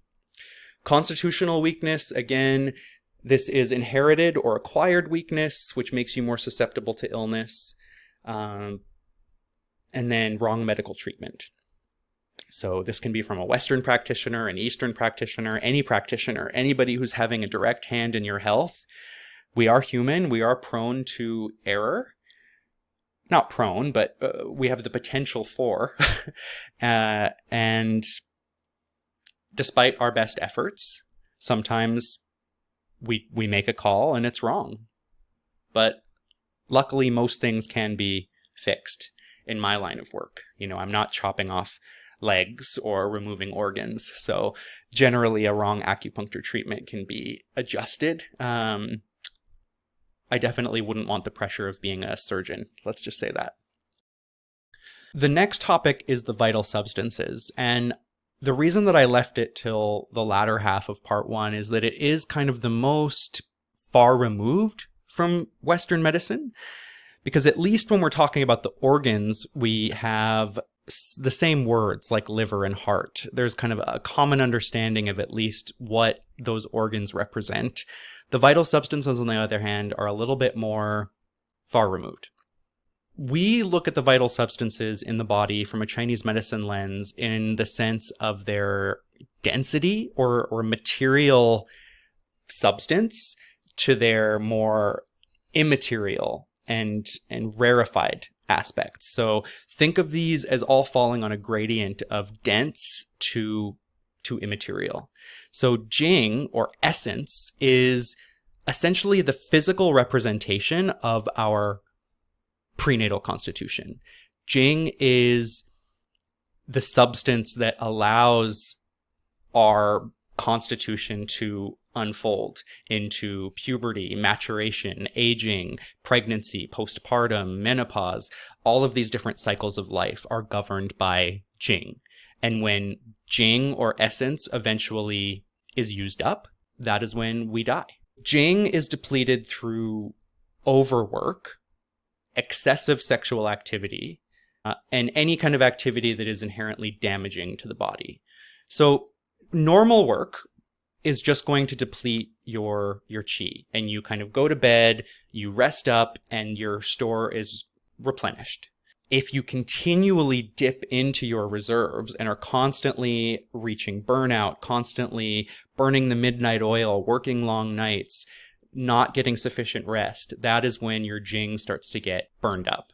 And I think of essence as being kind of like the oil in an oil lamp. You know, as we burn it up through activity, the store of it lessens and lessens. So most of us in our younger years should have an adequate supply of Jing, but again, if we are born with a hereditary deficiency, that is where we're going to get things like premature aging, developmental disorders, or even infertility. Blood functions the same as it does in Western medicine. It carries nutrients to the different parts of the body. It carries oxygen to the tissues, but it has the added function of being a cooling substance because it is more yin in nature. It moistens, it nourishes, it keeps our tissues supple. Another super important aspect of blood is that it acts as a material anchor for the Shen, or the mind. So our mind, our consciousness, is rooted and anchored in the medium of the blood. So if we have things like a blood deficiency, which sometimes looks like an iron deficiency or anemia, we may also see anxiety. We may see sleep disturbances. We may see depression. And that is because blood and the mind are very closely tied. And then blood obviously is going to be very closely connected to gynecology. So either too little bleeding, too much bleeding, bleeding at the wrong time, spotting, things like that are all connected to blood. Qi, as I've mentioned, is kind of a uniquely Chinese medicine concept. There's no real good English translation for it. People will often say that it just means energy, vitality, life force. I like thinking of it more as bioelectricity and that energetic component of the body that allows us to move and live and be alive rather than a corpse. But there's no way to really encapsulate the concept of qi. It's something you have to experience and work with. And that's why qigong and tai chi are so great, because you can start to develop an awareness of your own qi. So qi has some unique functions, which are warming the body, because in comparison to blood, qi is more yang. It protects, so it circulates on the outside of the body to protect us from pathogens like wind and cold from invading outside in. It helps to lift and raise. Along with the spleen, it helps to transport and transform things like fluid and nutrients. And then lastly, we have the Shen. So the Shen can be translated as essentially our mind. It's the summation of all of our cognitive and intellectual abilities. It's intimately tied to sleep, to mood, our ability to focus, our ability to execute mental tasks. Anything that involves the mind or our intellect or emotion is encapsulated by the Shen, which I mentioned is anchored in the blood. Again, I talked about how we go from the densest to the most material or immaterial, So you can't see the Shen, you can't really see qi. Blood is a tangible substance. And then Jing, the physical manifestation of Jing in men is semen, which is why it's believed that excessive sexual activity and excessive loss of that semen is going to deplete Jing. And I would consider in females for it to be your store of eggs and follicles in the ovaries. And I guess Jing is also tied to the health of our bones as well. So I guess I would consider the bones to be a physical representation of Jing as well. But some more modern texts on integrative medicine between West and East think of Jing as actually being our DNA, because it's the blueprint for our development and our growth. And what is written in our DNA is what manifests in our body. All right, this is the last page before part 2. So the last theory bit, and then we get into the good actual like things you can use. So I hope that this intro has been helpful and not boring. I love this stuff. So I mean, I could talk about this all day.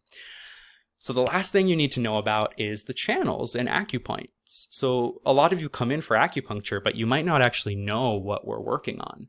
So acupuncture points, so all of these different points that we needle on the body are connected along specific pathways. So for example, we have the lung channel, which begins in it actually begins inside the body, but the external aspect of it starts around the front of the shoulder. It moves down the lateral aspect of the bicep and along the forearm, the radial side of the forearm, beside the radial pulse there, across the thenar eminence of the wrist and down to the thumb. So that is one entire channel pathway on the surface of the body, and it has 11 points on it total. So there are 11 different points along that lung channel that we can needle. And some of them have more local effects. For example, there's a point kind of right around the elbow here, which is great for issues of things like tendinitis and such. But there's also more far-reaching effects. So a lot of the points on the lung channel can be used for respiratory issues, the common cold, asthma, wheezing, coughing. So all of those points are connected along channels. And that external pathway along the arm is also connected to a channel inside the body, which connects our lungs, but it also attaches to the stomach as well. So there are some points on the lung channel that can be used for digestive issues.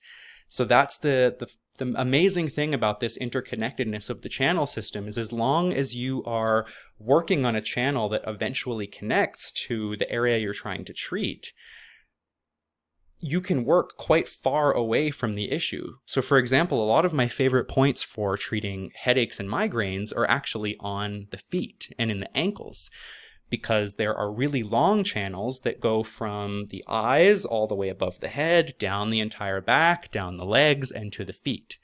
And there's a theory that you can treat the opposite end of the body by needling points on the extreme other end. So as I said, acupuncture channels or meridians can be accessed via the skin, that's where we needle, but they also plunge deep and connect our organs and our tissues into a completely connected system. So the places that acupuncture points tend to be on the body are areas of change or movement in the body. So things like joints, where there's lots of movement, the smaller joints of the hands, things like that. In clefts between tissue planes, so often you'll find a groove between two muscles or between two tendons. And there's also studies that show that a lot of acupuncture point sites are around significant, what we call neurovascular bundles. So areas of significant vascular tissue, so like our cardiovascular blood vessels, or neurological sites, so bundles of nerve tissue. And again, the function of acupuncture points can differ depending on the pathway of the channel it falls on. So you can choose points based on the organ that a channel is connected to, the type of tissue that is near it. So is this a channel that falls along a specific nerve pathway, a specific artery, a specific tendon, a specific bone? Or is it on a channel that eventually connects again to something like the eyes or the tongue or the ears? So the varied and interconnected nature of these channels means that we can needle areas that are really far from the problem and still have an effect. So this is why I will often in clinic combine local points. So let's say you're having a stomach ache. We'll do some points on the stomach, but then we'll also do some points on the arms or legs to kind of treat things in a holistic sense. So that's kind of a brief look at how the channels and acupoints function. And yes, you can treat them with needles. Yes, you can treat them by applying pressure, but moving your body also helps to circulate qi through those channels. Meditation can help you to move things through those channels, eating the right things. So it's just like living well will keep those channels flowing and moving. And that's what part 2 is about. And we're going to get into it right now. All right, so this is the part that most of you are probably waiting for, is the nourishing life aspect. What practices can you actually incorporate to care for all of those different systems that we just spent all that time going over? So this is the yang sheng, or nourishing life tradition of Chinese medicine. So yang sheng is a really central concept in Chinese medicine that emphasizes cultivating health and longevity through balanced living and prevention. So it really empowers you to take your own health into your own hands and figure out, what do I eat that is best for me? How do I move in ways that are best for me? How do I regulate my emotions in ways that are best for me?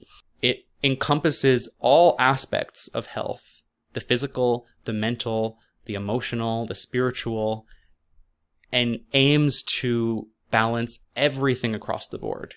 It leaves no aspect of the body behind. So the goal is to prevent disease and prevent illness before it starts. So rather than saying, oh, I have been feeling these symptoms and I want to do something to fix it, it's like, no, I'm feeling good, I'm feeling healthy, and I want to keep it that way. And that's what most of us should be aiming for. Some of the central practices to yang sheng are things like qigong, which is a practice or a system of exercises to move the qi of your own body through those channels. Tai Chi as well is another, it began as a martial art, but it is now used more as a physical practice to target both the body and mind.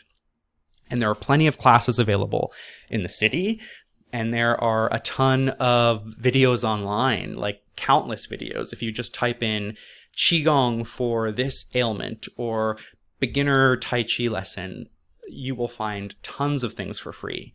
And it's great quality stuff. So I really recommend giving it a shot. As always, learning in person is going to be the best bet, because a teacher can correct any issues in your form or technique. But there are even classes on Zoom now that you can do since the pandemic, which I think that's pretty amazing.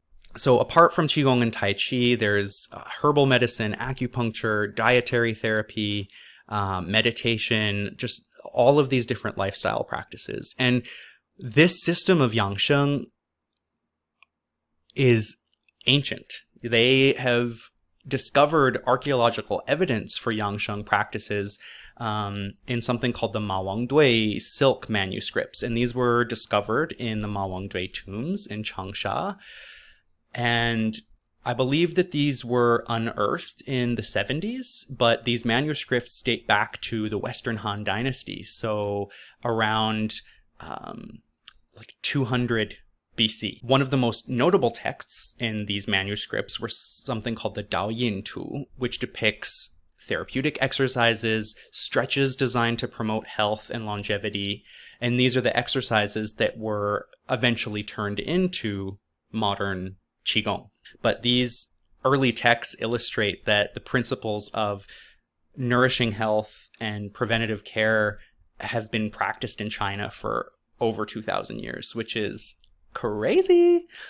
Just goes to show you the importance of these systems. The aim of yang sheng is to nourish physical and mental, mind and body, detach from excessive emotions, and have the joy of living in a body that does what it is supposed to all the way until the end of our days.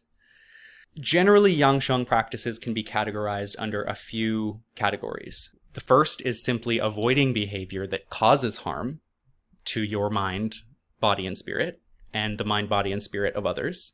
So basically just don't do things, don't punish yourself, don't hurt yourself, don't stop hitting yourself. The second is engaging in practices that are holistically beneficial and promote health and well-being. So I think the thing that a lot of us miss here in the West is that we are maybe training for marathons or going to spin class and doing all of these super intense physical activities, but completely neglecting the mind, the heart, the soul. And the last is engaging in more traditional longevity practices. So these are those kind of more specifically Chinese practices like Qigong, breathwork, meditation, yoga, which is not Chinese, but I will lump it into that category. And we're always concerned about these 4 legs of health. So the mind and emotions, diet, exercise, and sleep. Think of these as 4 legs of a chair. And if any one of those legs suffers, the integrity of the chair suffers. And if multiple legs suffer, we end up on our butts. So the reason that I think Yangsheng and longevity practices are so important nowadays is because it will help to improve the results of treatments that you're getting elsewhere. It will help to age gracefully, because the thing is that as our lifespan increases, we want to make sure that we can get the most out of those years. And we want to prevent chronic disease because we are living in an age of rampant chronic disease, obesity, diabetes, heart disease, mental illness, you name it. Like, this chronic disease is everywhere. So if we can help to reduce those numbers a bit, why not? Even more so than the physical practices that we're going to talk about, regulating emotions, I think, is paramount. Again, no emotion is inherently unhealthy, but we want to make sure that we are expressing them in a healthy way. So I recommend that you feel all of your emotions. They might be uncomfortable. I think a lot of us have become masters at ignoring uncomfortable emotions, or we have difficulty labeling the emotions that we're feeling. But do your best, rather than trying to label it, notice what it feels like in your body. Allow that feeling to occur, whether it's tightness in the chest, a pit in your stomach, butterflies, racing heart. Rather than fighting it, allow that physical discomfort to occur. Honor it. Give it a name if you can, and it will lessen and pass. If you have a tendency towards a specific emotional excess, maybe due to your elemental constitution, whether it's anger, overexcitement, worry, really work on ways to target that specific imbalance.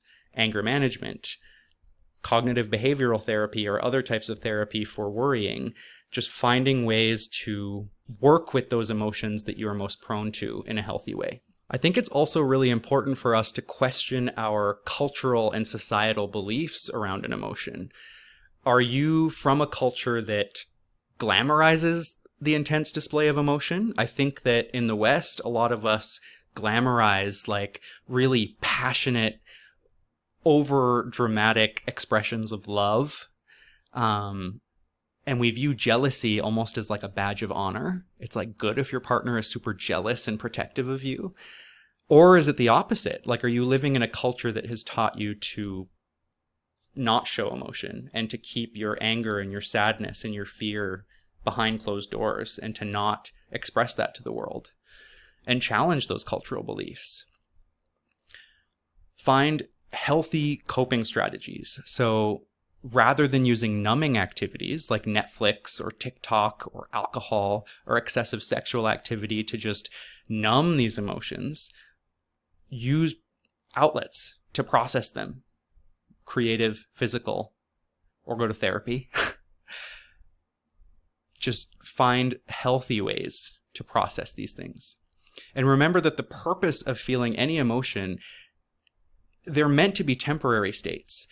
It's meant to pass through you. You're not supposed to hold on to it. You're not supposed to keep it and claim it and identify with it. You're supposed to feel it and let it go. So refusing to feel an emotion creates a blockage, creates stagnation. And if you do that long enough, it's going to create long-term stagnation and long-term problems. So again, you got to find that beautiful middle ground sweet spot of feeling it enough, but not too much. It's the Goldilocks, like perfect bowl of porridge kind of thing. One thing I want to talk about, this is not a Yang Sheng traditional thing. This is just something that I have seen so much in my own journey, and I see in so many of my patients' lives, and that is toxic shame. And I think the reason I want to bring it up is because as we're discussing lifestyle change and ways to lead a healthier life, I think so many people use shame as their primary catalyst, their primary motivating force. I'm overweight, so I need to punish myself by not eating. I am not successful enough, so I need to deny myself any rest or relaxation or leisure time. That is not sustainable, and that will not lead to change that you feel good about. Any change that is rooted in shame is not sustainable, it's not beneficial, and I think it's counterproductive to the goal you're trying to achieve. We should be finding ways to be parents to ourselves, friends to ourselves, anchors for ourselves, and gently push ourselves towards the life that we want to lead from a place of love, compassion, self-understanding. And that'll get you a lot farther than shame will. And you'll develop a relationship with yourself that is a lot more comfortable and enjoyable. You won't hate being in a room with your own thoughts because you'll stop kind of like beating yourself up. So make these changes because you love yourself and you want to do what's best for yourself, and not because you think you're a lazy piece of shit. And celebrate your victories, even if they're small, because nobody knows how difficult and how hard these things are except you, right? Like, only you know the difficulty of waking up feeling like you don't want to do anything at all, but still pushing yourself to do some physical activity or make a healthy meal. That is difficult. But most people aren't going to celebrate you for it. So you need to celebrate yourself and thank yourself for making the changes. Acknowledge yourself for making the changes. Don't drag yourself kicking and screaming the whole way. If you are like a petulant little child and you're like, oh, I don't want to eat healthy, I don't want to do this, like, it's going to make it miserable. So try to go easy on yourself. Try to be a cooperative participant in the process. You can acknowledge that it's difficult, but don't make it harder on yourself by, being shameful. And again, this is not that you need to deny yourself rest. You just need to meet yourself where you're at that day. If you can't make it to the gym because you really are too tired, but you can do something, that's enough. Focus on the fact that you did something. Don't beat yourself up, because you need to be flexible in these routines that you're setting for yourself. So keep that all in mind as we move into this lifestyle advice, like dietary therapy and exercise. Alrighty, we are moving into Chinese medicine approach to nutrition and diet, which is a big topic. I think that I will likely in the future create an entire course dedicated to just this subject. If you're feeling like there's a lot more you'd like to learn in this realm, there will be more to come. And I will also give some recommendations at the end of the course on books that I recommend, and I'll include some of my favorite recipes and food lists as well. So I will try to wet your whistle as much as possible. And we will just continue to share information a little bit at a time. So one of the biggest things about Chinese medical approach to nutrition and diet is that it's not just about what we are eating, but how we eat and how we prepare food. So it's a really interesting way of engaging with food.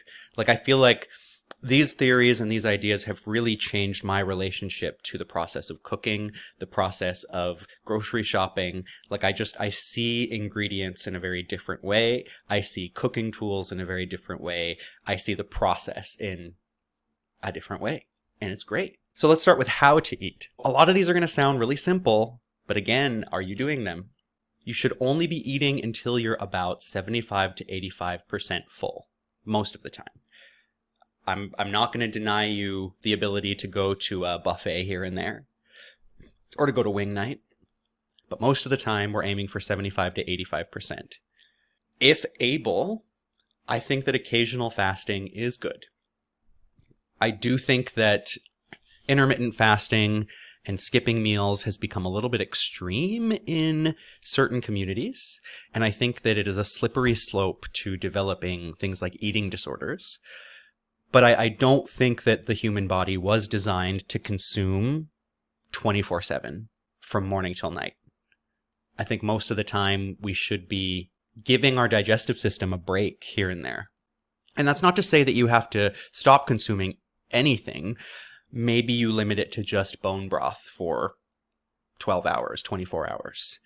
Maybe you just have simple meals like rice and a bit of vegetables, but you cut out meat for a few days. I think those are all valid forms of reducing what we're consuming. So if entire fasts are not feasible for you or healthy, or you don't respond well to them, then I wouldn't. I also don't generally recommend fasting in the wintertime if it's really, really cold. I think that you need those nutrients, you need that energy to keep yourself warm. So be smart about when you do it. Don't do it during a super busy time. Don't do it when you're already overworking.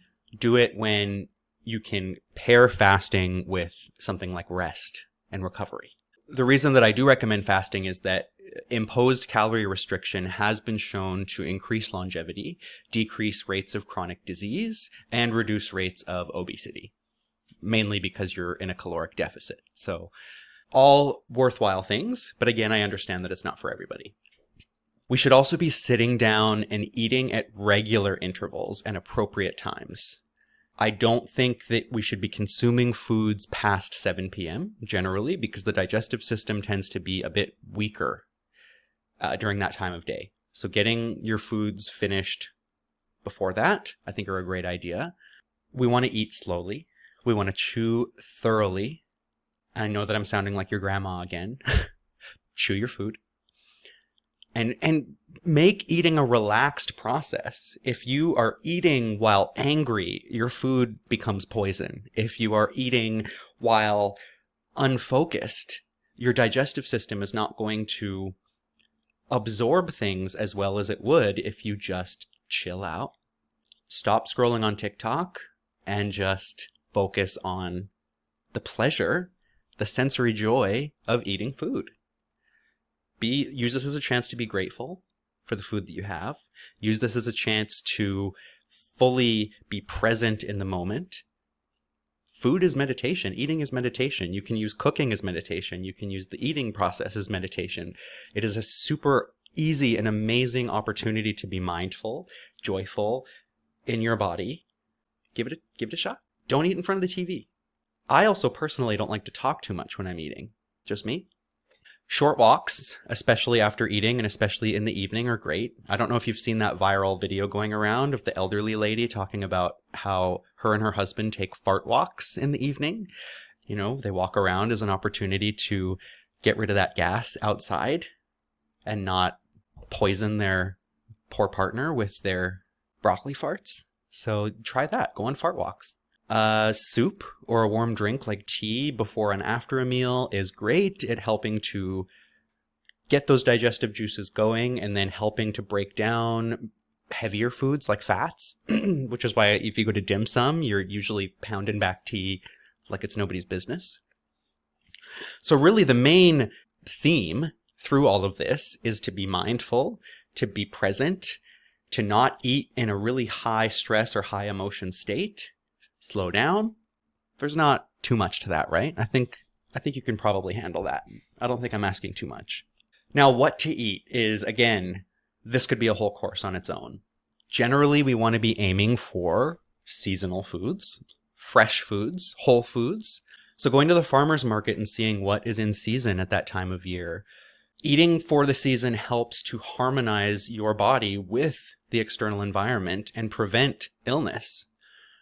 A general rule of thumb is that in those more yin seasons, the colder seasons of fall and winter, we want to be opting for cooked, warm, yang boosting foods. So these are slow cooked, like soups and stews with warming spices like ginger or cinnamon, we want to be, I always like to think of digestion as a soup pot. So you've got this bubbling pot of digestion. When you're adding warm things to it, that pot will stay at a nice rolling, simmering boil. If you're adding raw vegetable, raw fruit, smoothies, ice cream, that pot is going to stop boiling, and it's going to take time and energy to bring that digestive fire back up again. So you can get away with that a little bit more in the summer, but in the fall and winter, especially if you have issues with digestion, especially if you have issues with your menstrual cycle, you want to be thinking warm, thinking cooked. Roasted foods are great. Roasted vegetables, squash, pumpkin, all that kind of stuff is awesome in the fall and winter.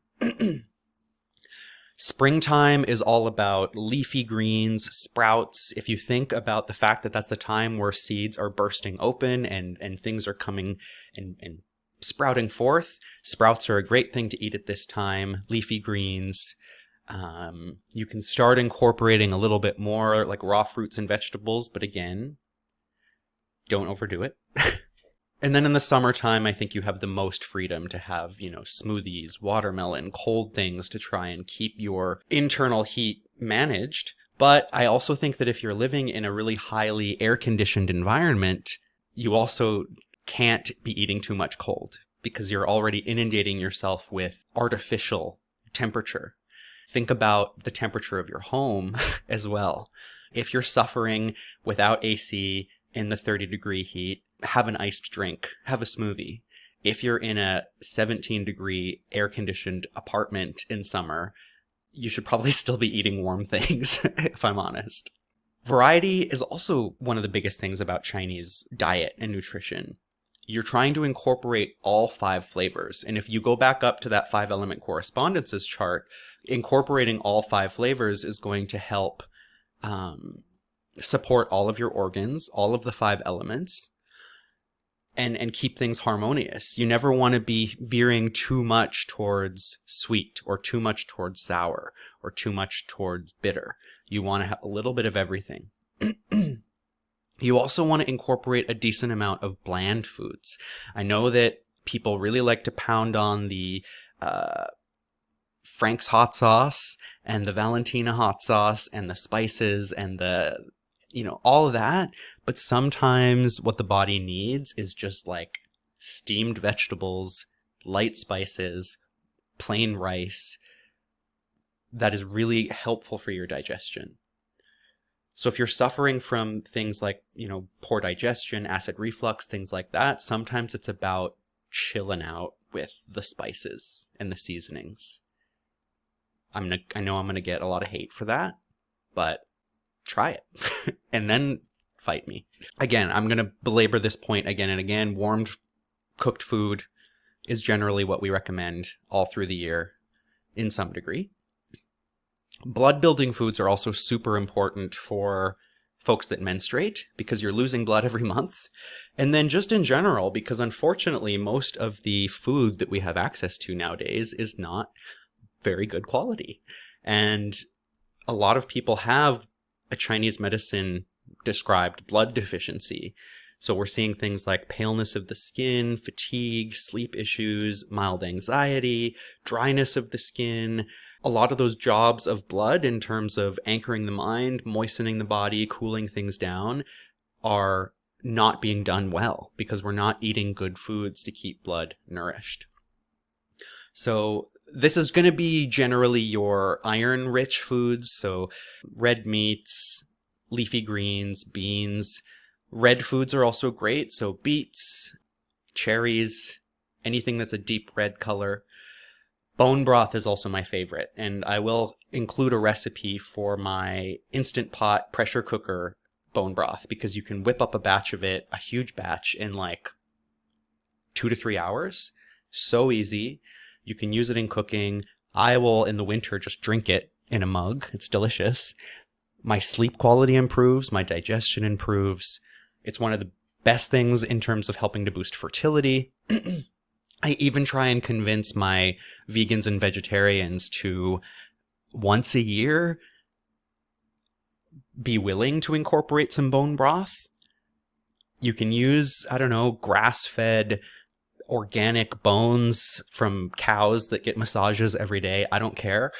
But it is it is one of the most medicinal foods in my mind. And I've seen so many health conditions improve immediately with just the addition of bone broth. So I think it is if you're using it like medicine, I think it's a great add. But yeah, when it comes to the world of Chinese medicine eating, the main thing is really just eating for your constitution and eating for the season. So when I say eating for your constitution, what I mean is it's basically as simple as yin and yang. So if you are a person who is generally cold, generally low energy, maybe more pale, maybe more weak or frail, warm yang foods are going to help to boost you up. If you're somebody who is jittery, full of energy, go, very just hot and very yang, cooling foods are going to be more helpful for you. So my partner, for example, he has a lot of heat naturally. So he really loves eating things like cucumber salads, which I can't digest very well. But for him, they help to cool and quench that hot constitution of his.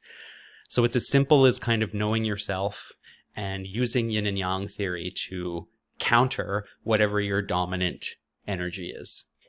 As simple as that. You guys having fun? I'm having fun. I love this.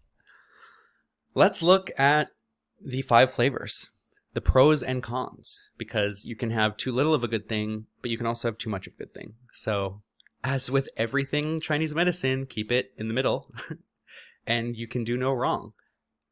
Just like the 5 element correspondences we talked about, we've got sweet that corresponds to earth, spleen, and stomach, bitter, which corresponds to the heart and small intestine, salty corresponds to the kidneys and urinary bladder, sour corresponds to the liver and gallbladder, the acrid and pungent flavors correspond to the lung and large intestine. Sorry, there's a little typo there. That should be lung, large intestine. And then neutral and bland, which doesn't correspond to an organ, but is great for helping to offset some of the richer foods that we eat in our diets. So the sweet flavor, again, if it is naturally sweet, like root vegetables, grains, fruit, this is going to be nourishing to the body, relaxing, grounding, and helps to strengthen the middle. So it boosts our digestive capability. I find that one of my favorites is kabocha squash, I think it is. It's a Japanese like squash, looks kind of like a green pumpkin. But I cut that up, I steam it, and I find that my digestion is thrilled. So in addition to sweet foods, remember that the colors orange and yellow correspond to the earth element as well. So again, squash, pumpkin, anything that is that kind of deep, rich yellow and orange color is going to be really helpful at boosting digestion and boosting the spleen and stomach. When it comes to sweeteners, I would recommend using natural ones like honey and maple syrup rather than refined white sugar. Bitter, on the other hand, is the one flavor that we tend to get the least of here in the West. In fact, I think most people are quite averse to naturally bitter things. But they are super important because they do help to drain excess fire and excess heat, as well as help to quell inflammation in the body. So these are going to be things like your collard greens, bitter greens, arugula, lots of roots. So dandelion root, burdock root, those can actually be roasted, dried, and ground into a coffee substitute. There's no caffeine, but it tastes quite similar. I actually have a herbal blend that I made using burdock, dandelion, and a bunch of other lung tonics and adaptogenic mushrooms to have during the spring to help with allergies and such. So that was really helpful. Coffee and chocolate are technically bitter, but again, these need to be kept more in moderation. And if you are one of those heathens who does the double-double and puts cream and sugar into the coffee, you're definitely reversing any benefit that you're getting from the bitterness. So it's kind of black or nothing, unfortunately. And no milk chocolate or white chocolate. This is the dark, cacao nibs raw are great, or the like 99% dark. We're looking at again, not the tasty stuff, the stuff that's more medicinal. Salty foods are another one that I think most people are getting an abundance of in the West. Used in small doses or used medicinally, the salty flavor can help to draw things in and down in the body. So anytime we're trying to have an effect on our lower jiao, our genitals, our legs, anything in the lower body, the salty flavor is going to help us guide things there. It also helps to soften hardness, so any kind of lumps or nodules that have been cleared and looked at by a doctor, things like tough, swollen lymph nodes, things like that, the salty flavor can help to soften that.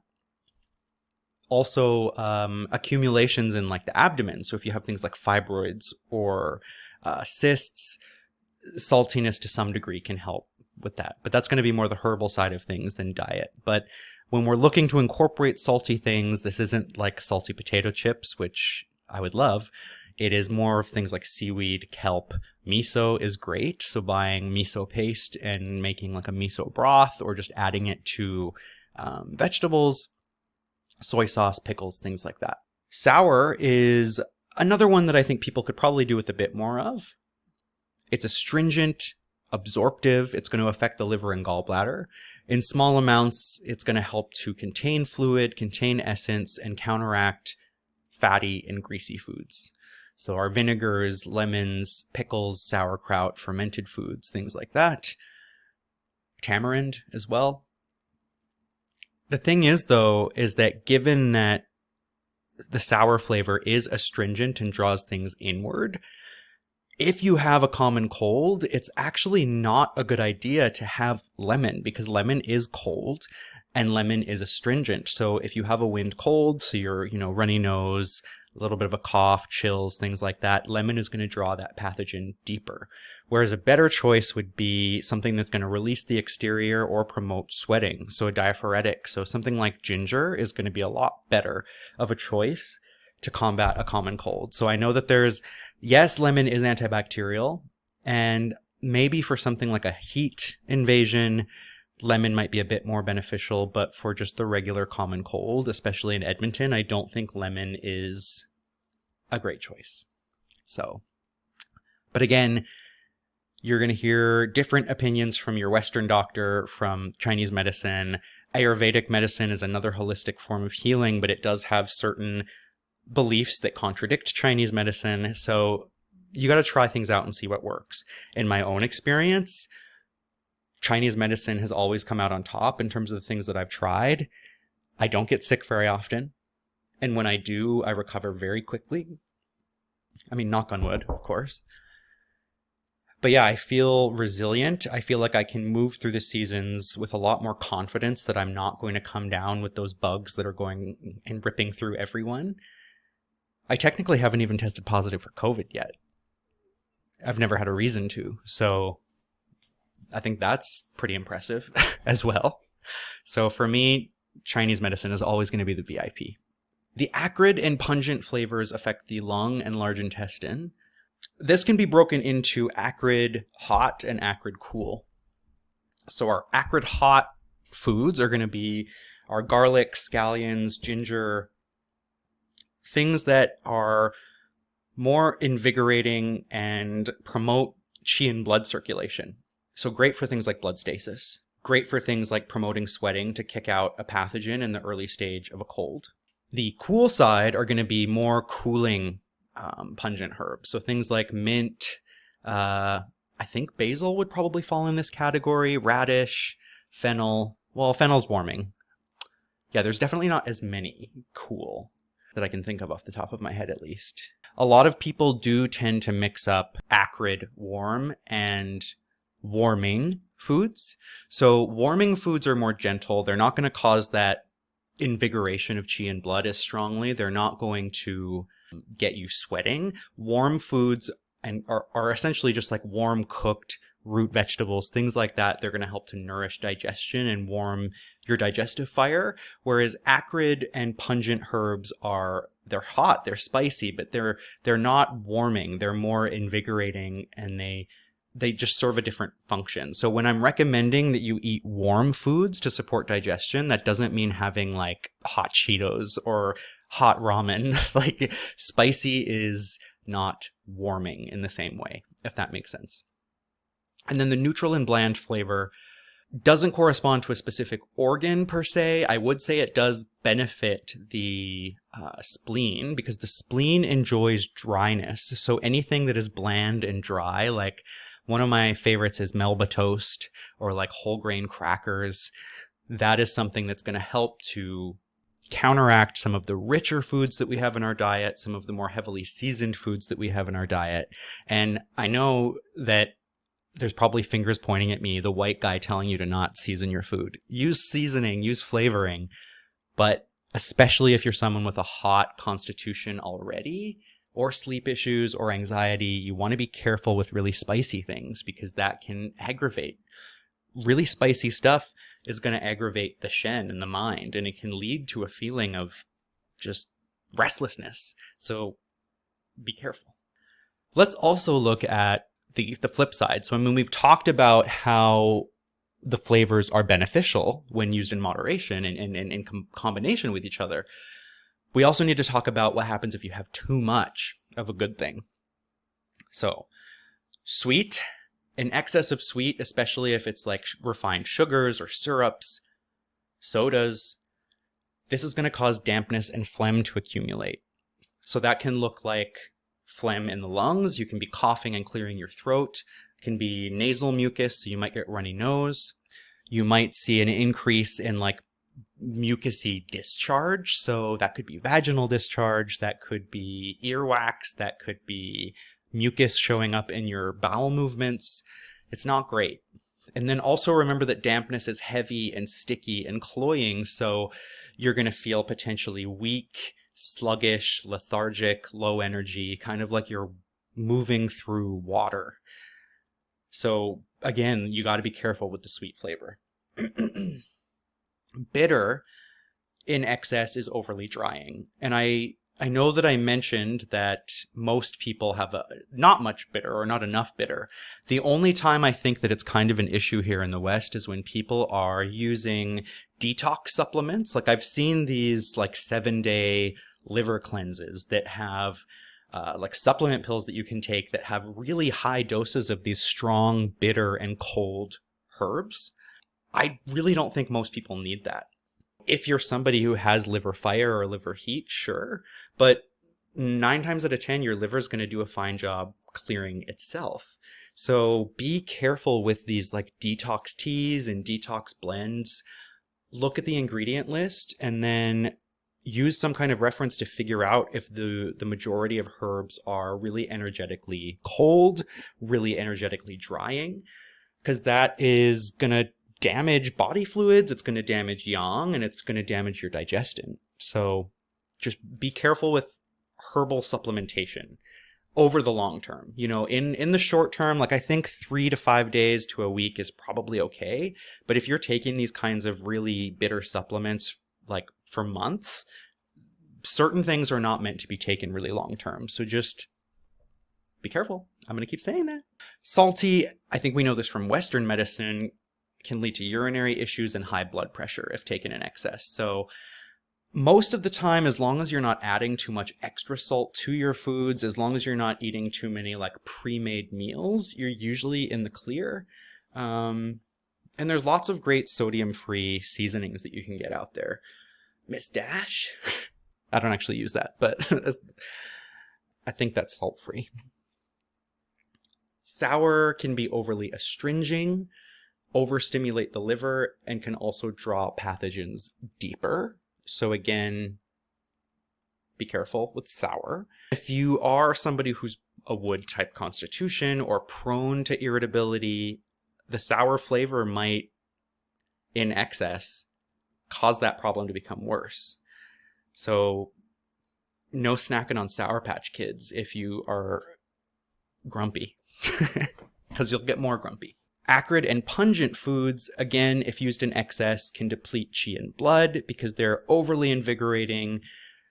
Blood and body fluids share a common origin, so if you're sweating a lot from what you're eating, it's going to deplete blood and body fluids in the long term. And then over time, if you're somebody who's like dousing all of your food in hot sauce, that can lead to heat and fire building up internally. So exercise caution. And there's really no downside to an excess of neutral or bland foods, which is why they're kind of recommended. You can have a large dose of them with something that is highly seasoned and balance things out.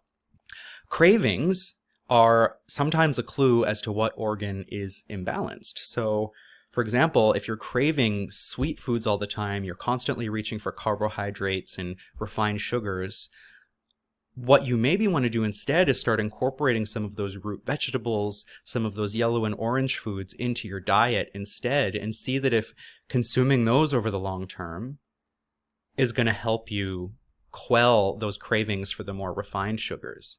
Another thing is just consuming more protein. Most people are not consuming enough protein, but as someone with a sweet tooth, anytime I'm having like a sugary snack or a dessert, I try to have something high in protein alongside it. So like having a chocolate bar with some Greek yogurt or something like that. And I find that supplementing the sugar with protein or fiber helps to quell cravings as well, while also allowing you to feel that satisfaction of having a little sugary treat.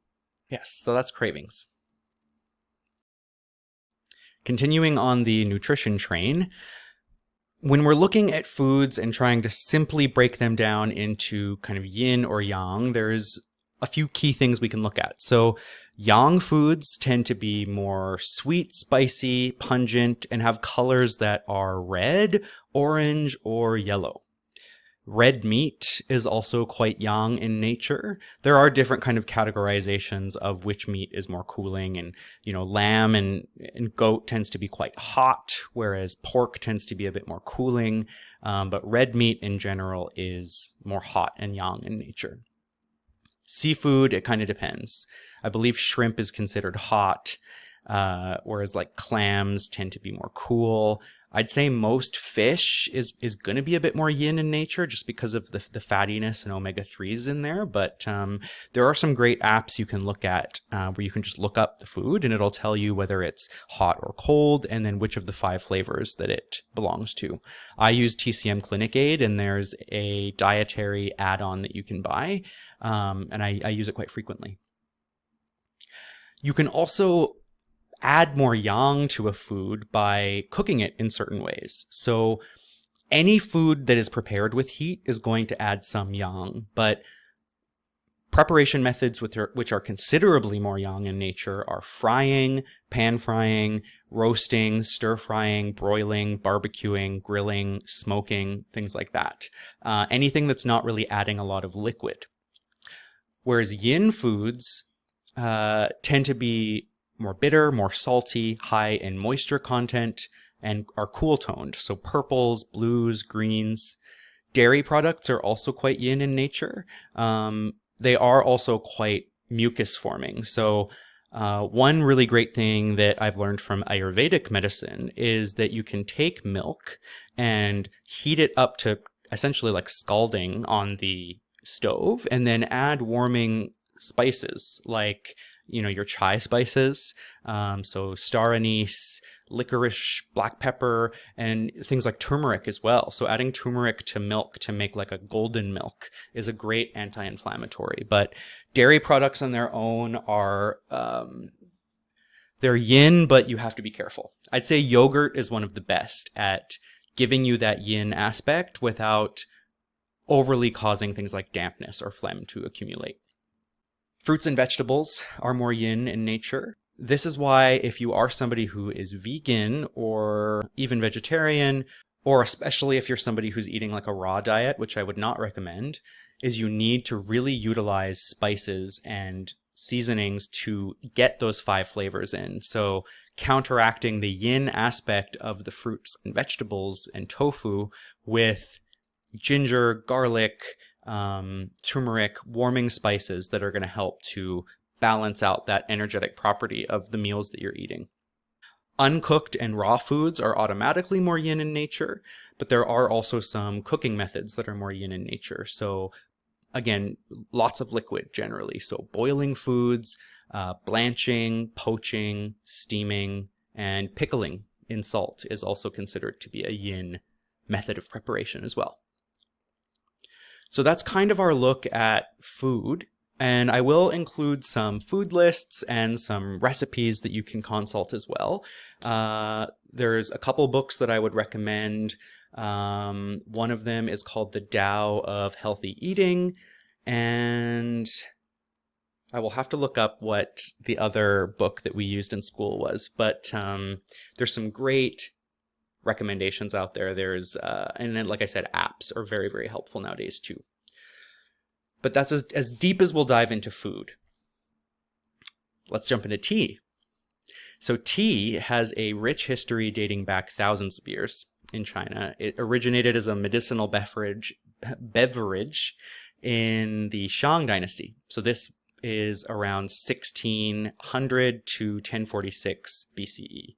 And then it started to gain more popularity later on in the Tang dynasty, in between 618 and 907 Common Era. And it's now super deeply embedded in Chinese culture. Like, most people will associate tea and tea leaves and the preparing of tea with Asia and often with China. Nowadays, tea is the most widely consumed global drink. I think it's above all other types of beverage combined still do not equal the amount of tea that is consumed, which is wild. So originally it was used medicinally for the alleviation of drowsiness, so combating fatigue, improved concentration, rejuvenation of the mind and eyes, improved energy levels, quenching of thirst, digestive benefit, an antidote to depression, lifting of the spirits, so all great things. I've really come to love tea recently. One of the main reasons is that my ADHD medication is already quite stimulating, so coffee just puts me over the edge into jittery palooza, whereas tea gives me a little bit of a boost without sending me over the edge. I've also read there was a study, I think, conducted in Japan that looked at people who consumed 5 to 7 cups of tea, green tea, per day, and it was a significant decrease in all-cause mortality. So don't get me wrong, black coffee is also quite healthy, and it's been proven to have a range of benefits as well. But I think coffee is a little more hot, a little more stimulating, and a little bit more depleting to yin. Whereas tea, I think you can get away with drinking a lot more of it without much damage. And they've also shown that the caffeine content in tea is more negligible and doesn't have as drastic of an effect on sleep as coffee does. So if you're looking for something to drink, especially in the afternoon, tea is going to be a better choice than like a shot of espresso. So Western science has found that tea has the following benefits, which are supportive cardiovascular health and blood pressure, weight loss. I believe oolong tea and pu'er tea are great for weight loss. Improved bone formation, so osteoporosis, would be assisted. It's anti-cancer, so there's lots of antioxidants, anti-inflammatory. It reduces vascular damage, improves mental sharpness, lowers cholesterol, prevents and protects from Alzheimer's and dementia, which is only rising every year, and helps to manage type 2 diabetes and insulin resistance. So it's a powerhouse, baby. Go brew yourself a cup right now. So we're moving on from food and into movement. In my experience in clinical practice and in my own life over the last decade, I realized that most people are not moving enough. And when they are moving, they're not always moving in ways that are best for their body. So we're going to look at what you should be doing. So movement and exercise can be categorized into yin and yang, just like foods can. So our yang movements are more rapid, fast-paced, high-intensity, things like HIIT training, running, hot yoga, spin class, CrossFit, those really like yang, getting you sweating activities. Anything that's going to result in an increased heart rate and really breaking a sweat. Yang movement is helpful in the sense that it will invigorate qi and blood, dispel stagnation, enliven the shen, and revitalize the mind and body after long periods of rest or being sedentary. That said, I think most people are not balancing out their yang activities with yin ones. So yin movements are the ones that are more slow, methodical, relaxed, and intentional. So qigong, tai chi, certain forms of dance, slow and mindful walking, being out in nature, stretching, yin yoga. I mean, it's in the name after all. Breath work, moving meditation. Yin movement is important because it helps to relax the body, especially our sinews and tendons, and create flexibility and a sense of ease. It helps to calm our mind as opposed to invigorating it. It helps to restore our reserves of yin and recover from periods of extreme intensity and activity. So it's important to note that, you can boost yin from diet, but you can also boost yin from yin activities, things that are slower and more introspective. And I don't think many people have a lot of yin activities. I think a lot of people feel very uncomfortable and restless when they try to engage in activities that are slow or introspective, because it's not something we're really taught to do. I can tell you in my own life and in my own experience, learning to move in ways that are joyful and moving in ways that I just feel intuitively are what I need that day, like tapping in and asking your body, hey, like, you've got the reins. What do you need? You'll be surprised at what comes out. Oftentimes I'll just start like dancing spontaneously. I'll start twisting. Sometimes I'll start jumping and doing jumping jacks. And it's like, you can let your body take the wheel if you give it the opportunity. It takes some practice and you might feel a bit silly at first, but you'll learn a lot about yourself. On the note of joyful movement, I don't think many people really just delight in their bodies. Like, you go to the gym and beat it up. You sit in a posture at work and beat it up in a different way. You get frustrated when you can't do certain things and you shame yourself and you get angry at, your wrists or your shoulders. But like, when is the last time you experienced joyful movement? Dancing, playing, crawling around on the ground or climbing something, jumping, skipping. It's like, remember that exercise and physical activity is supposed to be a celebration of your body and not a punishment of your body. So ask yourself, when is the last time you moved in an uninhibited way? When was the last time you asked yourself, what would feel good right now? What am I craving? Like, let that inner child out and just say, play. Run around in a field. Climb a tree. I don't know.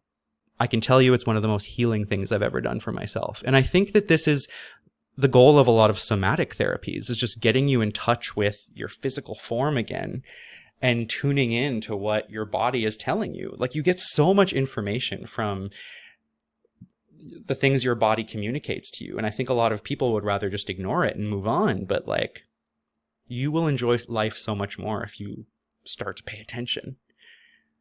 That's kind of the main theme of this whole course, is just pay attention to what you're eating. Pay attention to how you're moving or not moving. Pay attention to the signs your body is giving. Just pay attention. Okay? We have to talk about Tai Chi and Qigong, and many of you are not going to have an experience of this. You may have seen it in movies. You may have seen like a bunch of folks down by the river valley or near Chinatown in the early morning doing Tai Chi outside in the summer. But there's so many benefits to it. And I really recommend looking into a class or looking into an online like YouTube community or Zoom community. There's so many avenues to experience Tai Chi and Qigong. So these are both ancient Chinese practices that combine gentle, low impact movement. So it's great for people of all ages, all body types. It's kind of like a moving meditation. You're focused on the movement of your body, the focus and calming of your mind, controlled breathing, and it's a really important activity for integrating both mind and body. It's a really integral piece of the Yang Sheng nourishing life tradition as well, because it helps to balance our qi via the acupuncture channels. That is what Qigong and Tai Chi are doing, is they're really targeting not our anatomical muscles, not our physical form, as much as they're targeting our channel system. It's been shown to reduce stress, improve health overall. It's a great addition to help counteract those yang forward activities. And, you know, if you're somebody who's running a lot, swimming a lot, strength training a lot, this might be exactly what you need to offset and care for your body in a really good way. So these are some of the proven benefits of Tai Chi and Qigong. So improved balance and coordination, which is especially important in older adults. At a certain age, if you fall, it can sometimes be the difference between living another decade or not. Like, falls can be very serious. So if you've got good balance and coordination, that's going to go a long way, along with increased flexibility and strength. So many people want to work out, they don't want to stretch. So I think flexibility is another thing people should really be focusing on just as much as strength. It lowers stress, it enhances focus, you get better sleep, better cardiovascular health, it improves your immune response, and helps with pain. And the thing is that one of the nice things about having so much access to online resources is you can find Qigong videos specifically targeted to different ailments. So you can say, oh, you know, I've got a bit of a cold, so I'm going to do Qigong for that. Or I've seen Qigong for things like hemorrhoids. Like there's a whole array of health conditions that can be benefited from these movement practices. So I really, really recommend looking into it, even if it seems foreign and strange from what you're used to. So let's look at how to sleep. This is the one that I have to fight with people the most about in clinic. More than diet, more than movement, it's sleep. You know, people either don't have the self-control or willpower to get to sleep. They're doing revenge bedtime procrastination, where they feel like they don't have enough time and autonomy during their days because of work or children, and they use their nights as an opportunity to try and reclaim some of that independence, but they end up severely hurting themselves in the long run because they're not getting as much sleep as they should be. We're also inundated and bombarded by light. Overhead fluorescent bulbs, backlit phones and computers. So it takes a lot of effort to really carve out a nightly routine that promotes good sleep hygiene. I recommend either not using screens at all a couple hours before bed, or turning on not just your night mode or dark mode, but downloading an app like Twilight or Flux for your computer that will allow you to dim the screen even more than normal and add a really strong blue light filter. I also will use glasses that are blue light filtering when I'm on the computer. I'm not using them now because they're a bit reflective and they don't look great on camera, but if I was just doing course prep, I would have them on. So you really, really want to do your best to dim lights as much as possible. If you're one of those crazy people with really cool temperature light bulbs, like harsh white light overhead, and you have it on full blast all day, first of all, disgusting. Also, maybe invest in some dimmable light bulbs. Like, you will notice a huge difference. And then another thing you can do is in the morning, you can buy lamps that will gradually turn on to mimic the rising of the sun. So in the wintertime, when we have those really short hours of daylight and the sun doesn't come out until like 9 or 10 in the morning, you can have these lamps trick your circadian rhythm into different like night and day cycles. So light is a big one. Poor or insufficient sleep, and this includes people who have undiagnosed like sleep apnea as well, has been linked to obesity, high blood pressure, reduced testosterone, poor memory, decreased cognitive function, poor immune response, depression, and anxiety. So sleep is really important for health, and I don't think many people give it enough love. Like, if you're scraping by with like 6 hours a night, not good. Shift work is also, I understand we need nurses, I understand we need people who work late nights, but it is not good for the body, and it has disastrous effects. The other thing is, according to Chinese medical theory, is that we should sleep different based on the season. So more sleep in the wintertime. You actually should be sleeping until the sun comes up. Less sleep in the summertime. And we should be adequately preparing our minds for sleep by slowing down and engaging in those more yin activities with low lighting. So rather than playing Fortnite with your heart racing while the lights are all on, maybe turn the screen off, dim the lights, and write a gratitude journal or something. And you'll thank me later. So these are all the things that measurably interfere with sleep, and some of them will be obvious. So, I mean, we know caffeine is going to stimulate the nervous system. I recommend not having coffee after noon and tea after like 2. Some people are more sensitive to caffeine, and you probably shouldn't have any, after lunch. Alcohol intake disrupts your sleep cycles and leads to fragmented sleep. So it affects the quality of your sleep. It also raises your body temperature, so you'll feel restless.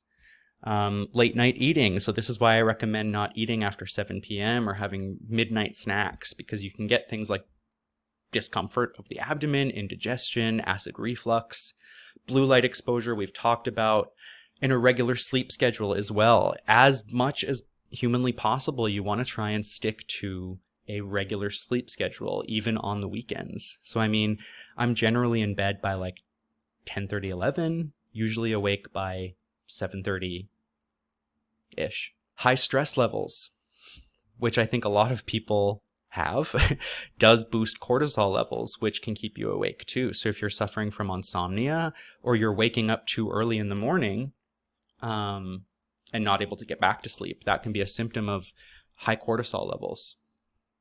Lack of exercise also leads to lower quality sleep. So I recommend, especially if you're somebody who has ADHD, really tiring your body out during the day if you don't have a very active job. So getting a good cardio workout in, getting some, strength training in will help to tire out your body so that you can actually sleep.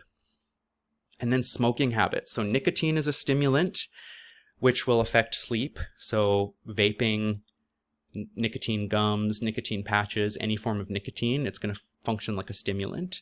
So doing your best to not consume those things later in the day or at all. And then I unfortunately have learned that chronic use of marijuana does disrupt your REM sleep so that you can't enter the REM cycle, and you're likely not going to be dreaming. And that's going to affect your memory and your energy levels. So I am a proponent of marijuana for a lot of reasons, but keeping use moderate if possible, opting more for CBD products, because CBD won't affect your sleep as much as THC, and then utilizing things earlier in the day. So trying to not like smoke a big joint before bed. You might fall asleep faster, but the quality of sleep is not as good, unfortunately. I've cut back recently myself, so I'm doing these things as well. So this is always a fun topic. Affairs of the bedroom, as they are called. So this is the realm of sexual health. And as with all things, a moderate approach is best. You can have too much or too little of a good thing. So just like sleep and exercise, the quality of our sexual encounters does play a role in our health. So if approached mindfully and consensually and healthily, sexual activity can bring a lot of benefits. But if done in excess, it can be what causes us to age prematurely due to exhaustion of Jing. Excessive sexual activity, as well as sexual activity under the influence of alcohol or recreational drugs, is also not the best for your body. Sorry, rock stars. So an interesting fact is that the heart in Chinese medicine manifests and opens into the tongue. So therefore, kissing is a significant method of energy exchange between partners. You're connecting hearts via the tongue. Ew. It was once believed that female pleasure was integral in achieving pregnancy. And even better if both partners climaxed simultaneously. So those of you out there who are working on fertility, make sure that both parties are achieving the finish line, arriving at the finish line, and both are finishing as close together as possible. Make it a game. So excessive sexual encounters tend to deplete those who ejaculate more than those who don't, because semen is a tangible expression of essence. So this is why many Taoist self-cultivation practices emphasize semen retention. You're never going to find a straight, clear answer as to how many orgasms are excessive. In my opinion, it is any time that sexual activity is leading to symptoms. So if you feel extremely fatigued after sex, if you feel a lot of low back pain or low back weakness or weakness of the knees after sex, might be time to slow down a bit. But I think overall, as long as you're staying hydrated and keeping those electrolytes up, you're going to be fine. A lack of sexual activity, though, is also a problem, because repressed desire can lead to internal heat and fire. I think an interesting conversation to have, though, is where do asexual people fall into this realm? Because asexuality is a real sexual orientation, and there are some people out there who do not experience sexual attraction. So I think in those cases, a lack of sexual activity is fine, because there's no desires being repressed. It's essentially, if you would like to be sexually active and you're not, that is where repressed desire can come from. Or if you're with someone who is not doing the job properly, if you're not feeling fulfilled in your sexual life, that can lead to heat and fire.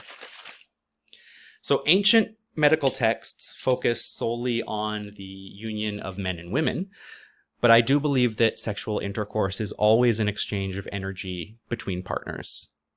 An exchange of yin and yang, regardless of sex or gender. I think there's always an exchange. So I think we just have to update these classical ideas to the modern world. I guess it is also important to emphasize that solo acts, self-pleasure, masturbation, are also included in the category of sexual health as well. So if you are masturbating excessively, that's a problem, but once in a while, it is good to let off some steam in that way if you have no other outlet. I do think that more people would benefit by treating solo acts as more of a ritual of, again, celebrating one's body rather than excessively using pornographic media. I don't think that you necessarily need to avoid it altogether, but I do think that addiction to porn, addiction to masturbation is a very real thing. And I do think that it distorts your perception of what a healthy sexual relationship should look like. Again, tread carefully. Especially, I would talk to your kids and your teenagers about this. And, I don't necessarily believe in censoring the things that your teenagers have access to, but having a really frank conversation about some of the dangers of porn, because with things like Twitter and OnlyFans, and they're only going to have more and more access to these things. So it's important that we feel comfortable to have a conversation about what that all looks like. The realm of sexual health is one that you can dive into quite deeply, especially in the Hindu and Ayurvedic side, with things like the Kama Sutra. There's a lot of Taoist sexual texts out there about specific positions or movements or practices that you can do during the act to increase the energetic exchange. So that is not something that I am an expert in by any means. So you'll have to look elsewhere for that knowledge. So we're moving into the kind of seasonal and living through the year portion of our course. So let's start with just talking about getting back to our roots as human beings. Again, living in a modern world, especially if you're living in a city, you're not out in nature much, it's easy to forget that we are animals just as much as the ones we see outside. We are products and part of nature. ourselves. And so many of us are not only cut off from the natural world in terms of like going outside and touching grass, we're also cut off from so many of the behaviors that our ancestors considered being innately human. Music, dance, art, creativity, play. So let's talk about some of those. So music is deeply human. You know, it's existed since prehistory, since before written text. Music is capable of soothing and calming us, as well as exciting and enlivening us. I use music as a tool to ebb and flow through my day. When I wake up, something may be a little more energetic to get me in the mood to get moving and going. And then as I move into the evening, I transition into more calming yin music. It's such a powerful tool for motivation, for focus, for a lot of things. Maybe that's just the ADHD in me talking, but it's one of my most frequently used regulatory tools. Historically, it was not simply used for enjoyment, it was also an integral aspect of spirituality and ritual. So tribal groups and shamans would use drums, they would use vocalizations and mantras and these things to enter deeply meditative states and essentially enter these transcended aspects of consciousness, sometimes with the use of things like psychedelic drugs, but sometimes it was the music on its own that allowed them to achieve these states. So don't ever underestimate the power of music. I might judge your taste, but I will never judge your love of music in general. Dance as well. I think everyone should be dancing. You don't have to be someone who took ballet as a kid. You don't have to be a hip-hop dancer. You should just be moving and dancing and playing. Dance is, my God, so many of my aches and pains have disappeared from taking regular dance breaks during my week and just dancing around my house. It's freeing, it's stress relieving, and it improves so many aspects of health apart from just the physical. On the physical side, there's flexibility and agility, and proprioception is a big one. So your awareness of your limbs and body in space is drastically affected by dance. But it also enables us to feel joy and connection to music and other people. Like dance is it's just so human. Let's look at some studies that drive some of these points home. So there was one study that revealed that patients who were recovering from gallbladder surgery in the hospital recovered more quickly when they had a view of nature and trees outside.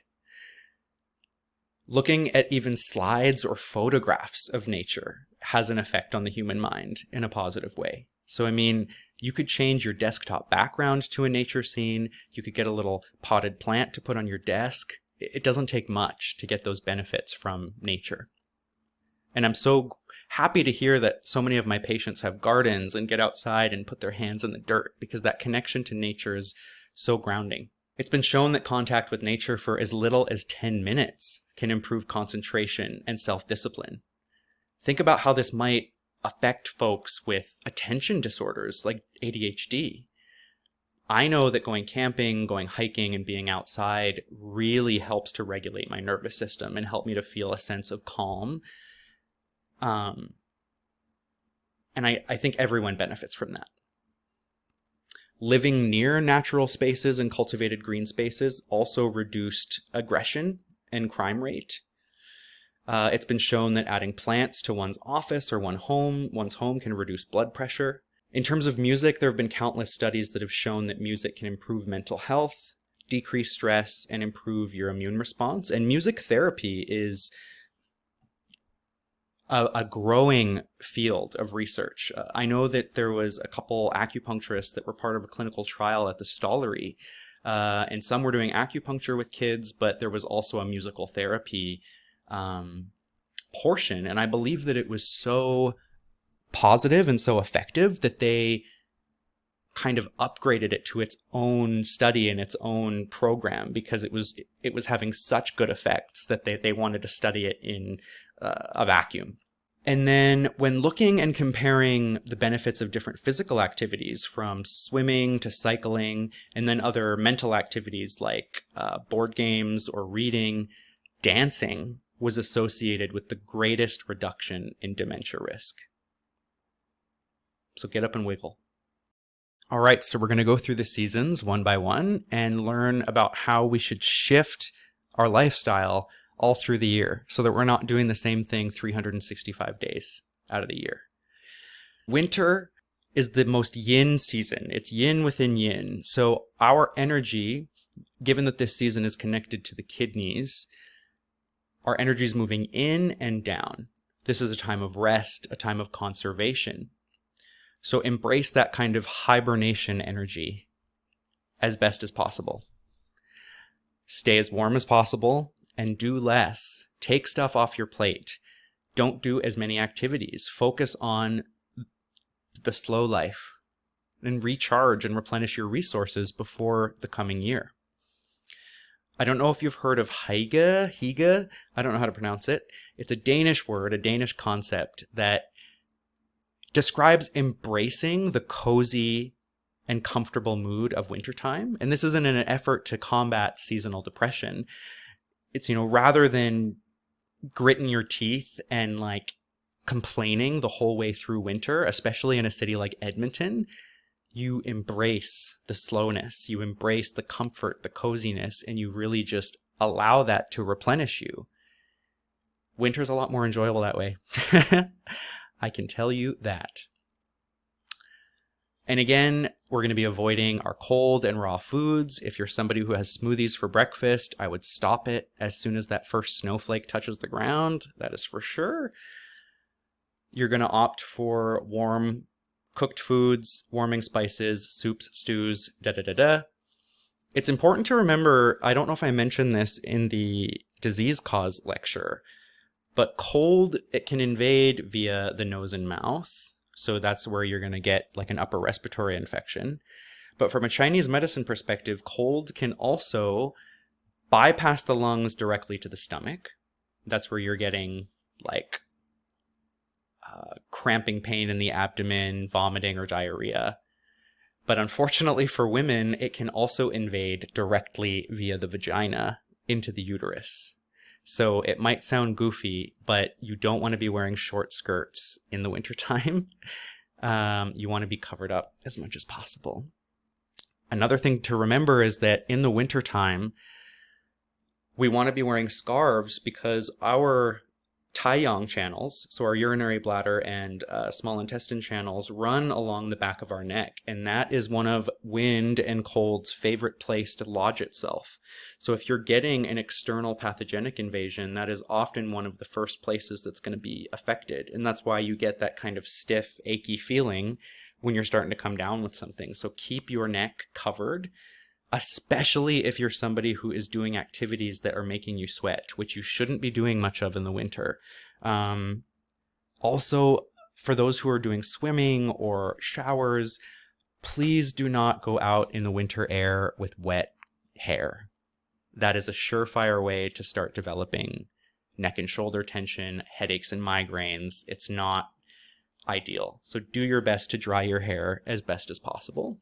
I've included with each season some examples from classical texts as well. So things like the Yellow Emperor's Classic, which is essentially like the be-all, end-all. It's like the lifestyle guide in Chinese medicine that all other books are kind of based off of. So they say that the 3 months of winter are a time of securing and storage. I wish winter was only 3 months here. You're not supposed to disturb your yang or rouse your yang, so you shouldn't be doing super vigorous physical activity. So if you're somebody who loves cardio and loves running all through the year, be careful. You want to be doing more yin activities in this time. Sleep early, rise late, wait for the light of the sun as much as you can. Back onto the disturbing your yang note, I think that is mainly so that you're not going out into the cold air with pores that are open and actively sweating. So I think that if you do cardio indoors, you completely dry off, cool down, have a shower, and then you bundle up. That's passable. That's more okay. You want to guard the mind and protect the ambitions as if concealing them away, as if keeping your desires a secret. I've always loved that quote, and I don't know exactly how to translate it into something that you can utilize, but I just think of this as the year is winding down and wrapping up, you're thinking about what do you envision for the next year? What went well in the past year? What didn't? Use this as a time of introspection and a time to connect with yourself and reset your course before the new year. That way, if you're going to make a New Year's resolution, it's something that you have spent a good amount of time really thinking about, rather than just picking something on December 31st and being like, well, I guess we're going to do that, and then failing within a month, right? We all do that. Another rule is that if you're exposed directly to cold, so like your skin is exposed directly to cold, whether it's your hands, your neck, what have you, warm it up as soon as you can. If you're out skating and you're getting a lot of cold into your face, try and warm it up as quick as you can afterwards. And then it says that going against these rules of seasonal living will damage the kidneys. So the thing is that what Chinese medicine thinks is that if you do not follow seasonal lifestyle advice in a particular season, you're going to see illness the next season. So in winter, if you mess things up, it's going to damage the kidneys. And then in the following spring, you're going to see what they call atrophy and syncope. So this is like fainting and weakness of the muscles. I think that's a bit more rare, but you might see springtime illness in other ways if you don't follow this advice. Not to scare you, but it's definitely an encouragement. Some other things for the winter, specific recommendations to benefit the kidneys. Again, salty things, so miso, leafy greens, seaweeds, herbs like adaptogenic herbs, so reishi, goji berries, black sesame seeds are all beneficial for the kidneys. Again, engaging in restorative exercise, more yin activities, avoiding excessive exertion, and then staying indoors and doing most of your exercising in there. I don't know if I think running outside is a good idea. I know a lot of people who do it. I think your injury risk is higher because you might slip. Your likelihood of getting a cold-related syndrome in a joint, like your knees or your hips, is higher. It's just not ideal. And again, just use this time to embrace reflection and introspection and follow that energy in and down. So in spring, this is when we're coming out of that extremely yin time of winter and moving into yang. So this season is considered to be yang within yin. So that seed of yang is starting to sprout forth after the long winter. So this is a time of renewal, a time of growth, new beginnings in personal relationships, in your own goals and creative pursuits or professional pursuits. Rather than avoiding cold, what you want to avoid now is wind. So wind is the pathogen of springtime. So I know in Canada, a lot of people are horrible for this, but as soon as the weather starts to go above zero again, people are out in shorts, people are out in tank tops, even if it's March. And there's this old phrase that says, "Ne'er cast a clout till May be out." And that means that you should be kind of on guard from wind and remaining cold until May or later. So keep your neck covered up in the spring, continue to wear a scarf, protect yourself from wind as much as possible because it's a pesky pathogen. And this is where a lot of springtime colds come from. And I know a lot of people who come down with springtime illness or allergies, and a lot of that can be benefited by avoiding wind. Given that this time is dominated by the liver and the gallbladder, you might feel some anger or irritability surface. I know for myself that I don't do super well emotionally in that transition from wintertime into spring. It always feels a bit crunchy for me. I get a little cranky. I think it's because if you imagine a seed with a sprout growing in it, before it bursts open and bursts forth, a lot of pressure builds up. And given that our bodies mirror the environment, I think that we can feel that seasonal pressure building up. And eventually it does come forth and burst forward, and we enter summertime. But that period of growth as a young sprout in the spring it can bring some things up. But just remember that so you can be patient with yourself during that season. Again, spring is the time of the wood element. So diet-wise, you can start incorporating sprouts, sour foods, vinegars, things like that, fresh salad greens, herbs like dandelion, milk thistle, or mint. Movements, remember that wood governs the sinews and tendons, so any kind of gentle movements that will promote flexibility are great for the springtime. And you want to start transitioning back into some of those more yang activities out of winter and into spring, because now that yang energy is starting to rise again. So slowly get back into running, get back into whatever it is that you like to do to get that body enlivened and invigorated. Spend more time in nature wherever possible. There's this idea that viewing the green color of springtime does help to give your body what it needs to make it through that season well. Some classical examples here. So the 3 months of spring are a time of growth and development. Sleep later, so go to sleep a bit later at night, but rise early so that you have some time to walk out in the yard, walk around the neighborhood. There's another line that I love here. It says, let your hair down and relax the body through gentle movement. So just like figuratively and literally, let that hair down, free and easy, baby. Start doing things to help soothe the liver and feel a little more just at ease.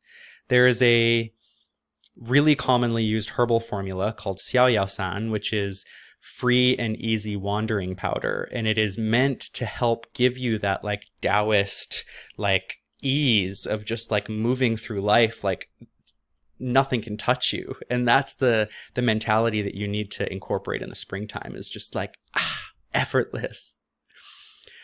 Here again, as I mentioned, observe the growth of young sprouts and buds. Let the greenery enliven your mind and spirit. So cute. And then avoiding these things damages the liver. So again, springtime, if we do not follow this advice, our liver will take the brunt, and we may see chills or febrile disease in the summertime. I think in the spring, it's also really important to think about creativity.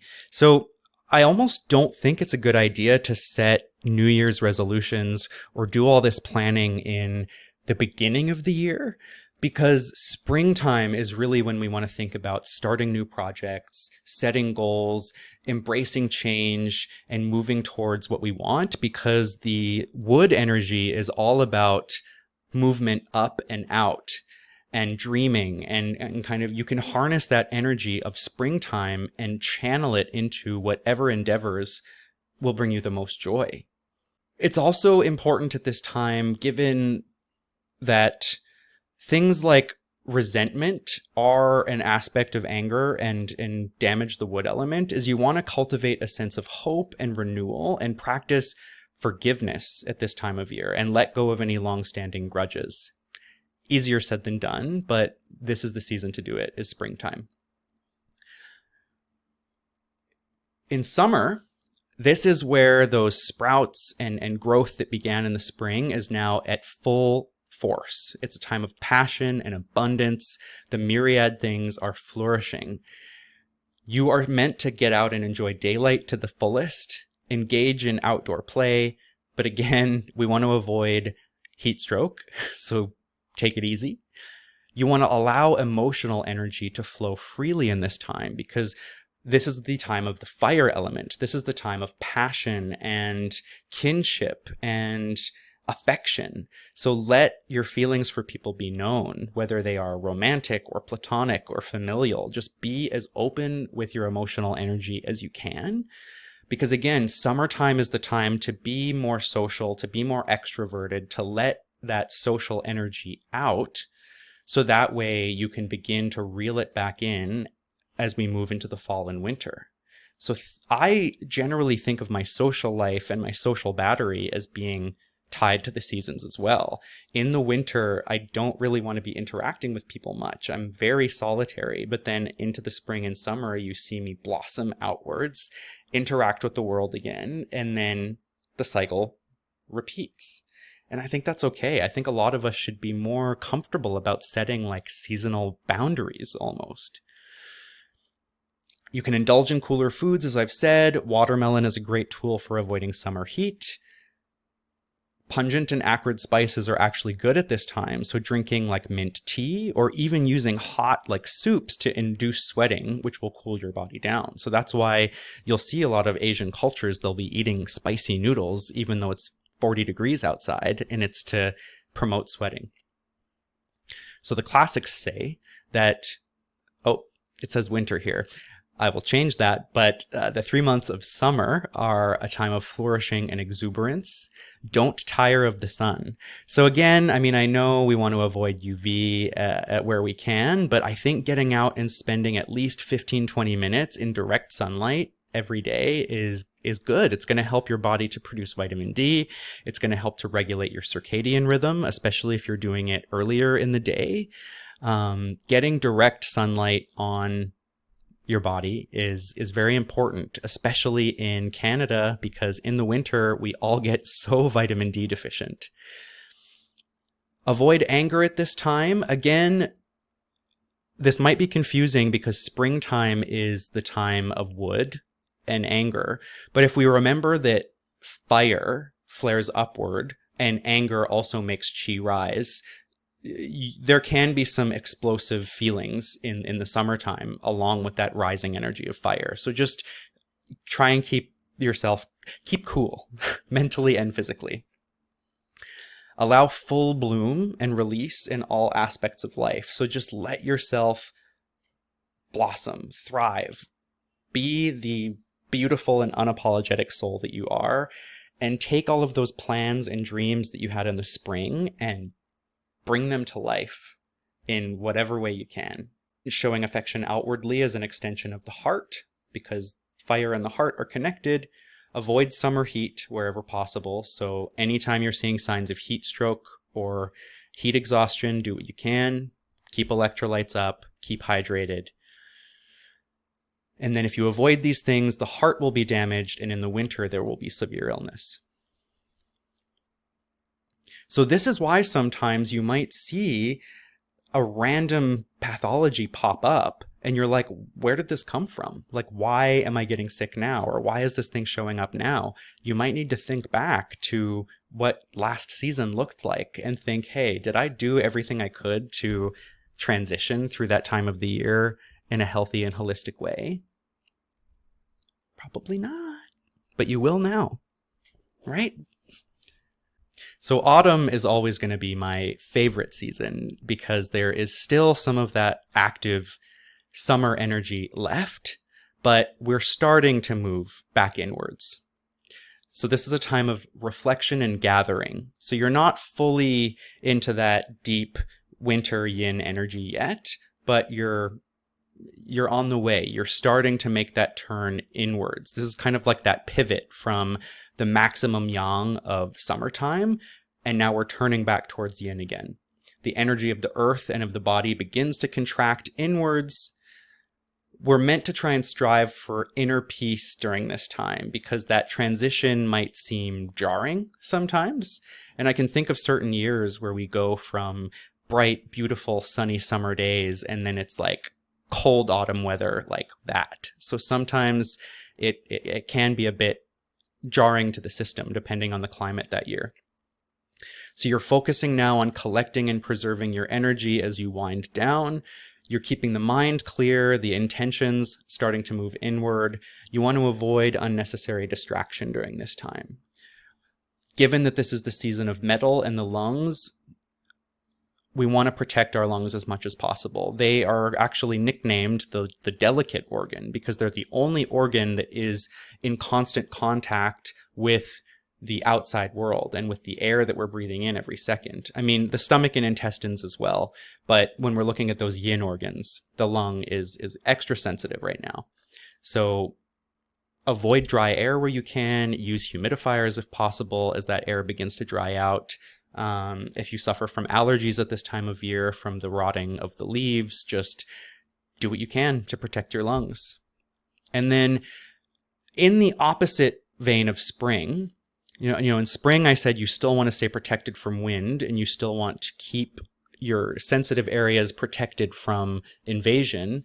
In autumn, you do want to, in some smaller doses, expose yourself to cold winter air so that you can start to acclimate a little bit more before the temperatures really drop. So getting outside for some, brisk walks in, the cool autumn mornings will help your body to transition into that new season. And you don't want to cover up and bundle up right away. You want to leave a little bit of exposed skin so that you can start to acclimate. So the 3 months of autumn are a time of containment and abundance. Sleep early and arise with the rooster's caw is what the classics say. So if you don't have roosters, I don't know, maybe put one as your alarm clock on your phone. You want to maintain a peaceful and relaxed state of mind. So gathering that spirit. Avoid harshness in mind and action. I'll let you kind of determine what that looks like, but don't be too harsh with yourself or with others. Keep the lungs clear and protected, so avoiding foods that are going to either dry out the lungs or, alcohol, maybe cutting back on things like weed or vaping, and maybe even preventatively taking some herbs to help boost lung function. The thing is that you can get acupuncture around the time of a seasonal change to help with these transitions. So I really recommend getting treatment around the time that the seasons shift. You can also take herbs preventatively as well. I will often take things like jade windscreen formula at around springtime just to help my body protect itself. So remember that the true strength of Chinese medicine is in prevention. And then if we do not follow these practices, the lungs will be damaged and it will lead to winter diarrhea and insufficient storage. So insufficient storage essentially means that because we're having diarrhea, we are not absorbing adequate nutrients, which we need very integrally in the wintertime. So we're moving on to what moving through our life looks like, not just through the seasons, but as we age. So we've discussed a lot of activities and practices to help promote a long and healthy life, but there's no escaping the fact that aging and death will come for us all. So how do we make that process as comfortable as we can? I know that we don't have control over everything, but we do have control over a lot of it. I think in the West, a lot of us really dread the idea of getting older. It's not a time that anyone really looks forward to. Culturally, there's not much respect for elders anymore. A lot of elders are abused and kind of cast aside and viewed as a burden rather than sources of wisdom and knowledge and, people that we can really learn from. And with the rising rates of things like dementia and diabetes and other chronic disease, it makes sense that people kind of fear getting older, but I don't think it was always that way. And I think Chinese medicine and Yang Sheng practices give us a more optimistic picture of what aging can look like. They show us a future where people take charge of their own health and they maintain a vigor and mental acuity through the entirety of their lives. One of the biggest issues that I see in clinic when treating folks who are of advanced age is that we have to remember that aging will come with some changes. Regardless of how much you take care of yourself, regardless of how healthy you think you are, there will be some change. Essence will diminish, and blood will begin to stagnate as circulation kind of suffers. So we need to have this kind of dual mentality of doing everything we can to help ourselves while also accepting that some changes are inevitable. And rather than being sad about what we are losing, we should focus on what these different stages of life can bring us. In terms of delaying the physical aspects of aging, Yang Sheng and Chinese medicine recommend, regularity of lifestyle, sufficient rest, a moderate diet, cultivation of calm, and creating nourishing, restorative states and environments in your life wherever possible. I think Western research also shows that having a healthy social circle and engaging in activities that continually broaden the mind, reading, puzzles, language learning, music, will all help to keep the Jing strong and the mind healthy. In terms of combating that stagnation of blood that occurs, we just need to keep moving. So many people stop moving in old age because something hurts, so they stop moving altogether, and it's just a vicious downhill spiral after that. So move in whatever ways you can, modify activity where needed, promote flexibility as much as possible. It's going to be easier in your younger years because you're still going to have yin to nourish those sinews and tendons, so you'll be able to get a bit further than you would if you were just starting out in old age. And do anything you can to help promote blood circulation. But again, you always want to work within your limits, because so much of the injury that I see in older folks is from an unwillingness to accept that their body is no longer 20. So they'll try and carry 2 full bags of groceries from the car to the front door and throw out their back. Or they'll try and climb up a ladder even though their balance isn't as good as it used to be. But again, rather than focusing on what you're no longer able to do, finding ways to modify, ask for help, and focus on what you still have, because there's probably still a lot you can do and still enjoy, and there's still some pleasure to be had in your body, even though it is aging. When we're looking at successful aging, this is defined as maintaining good cognitive, physical, respiratory, cardiovascular health all through life, absence of major disability or major mental health problems, I'd say untreated mental health problems, or chronic disease. So there was a UK study of over 5,000 men from 42 to 63, and they found that by following 4 simple behaviors, there was a greater chance of successful aging over the 16 years of the study. So there's never smoking, cigarettes. I would say vaping is going to fall into that category when we're old. Consuming only moderate levels of alcohol or none, being physically active, and eating fruits and vegetables daily. So these 4 simple things could add potentially 16 years of healthy aging to your life. Another study showed that these same behaviors, in addition to maintaining a healthy body weight, led to a 50% reduction in type 2 diabetes, vascular disease, and a 60% reduction in all-cause mortality. There's not a lot to it. Following these simple things that, I know they all sound simple, but they have huge implications for our longevity. And I was really shocked to learn that the strongest predictor in folks who are in their mid-70s of whether they would reach age 90 or not is exercise capacity. So if you're in your mid-70s and you're exercising, you have a much higher likelihood of reaching age 90 than you would otherwise. So those are not small stats. Those are pretty huge, and they should kind of wake you up to how important these things are. Now, the part that nobody wants to talk about.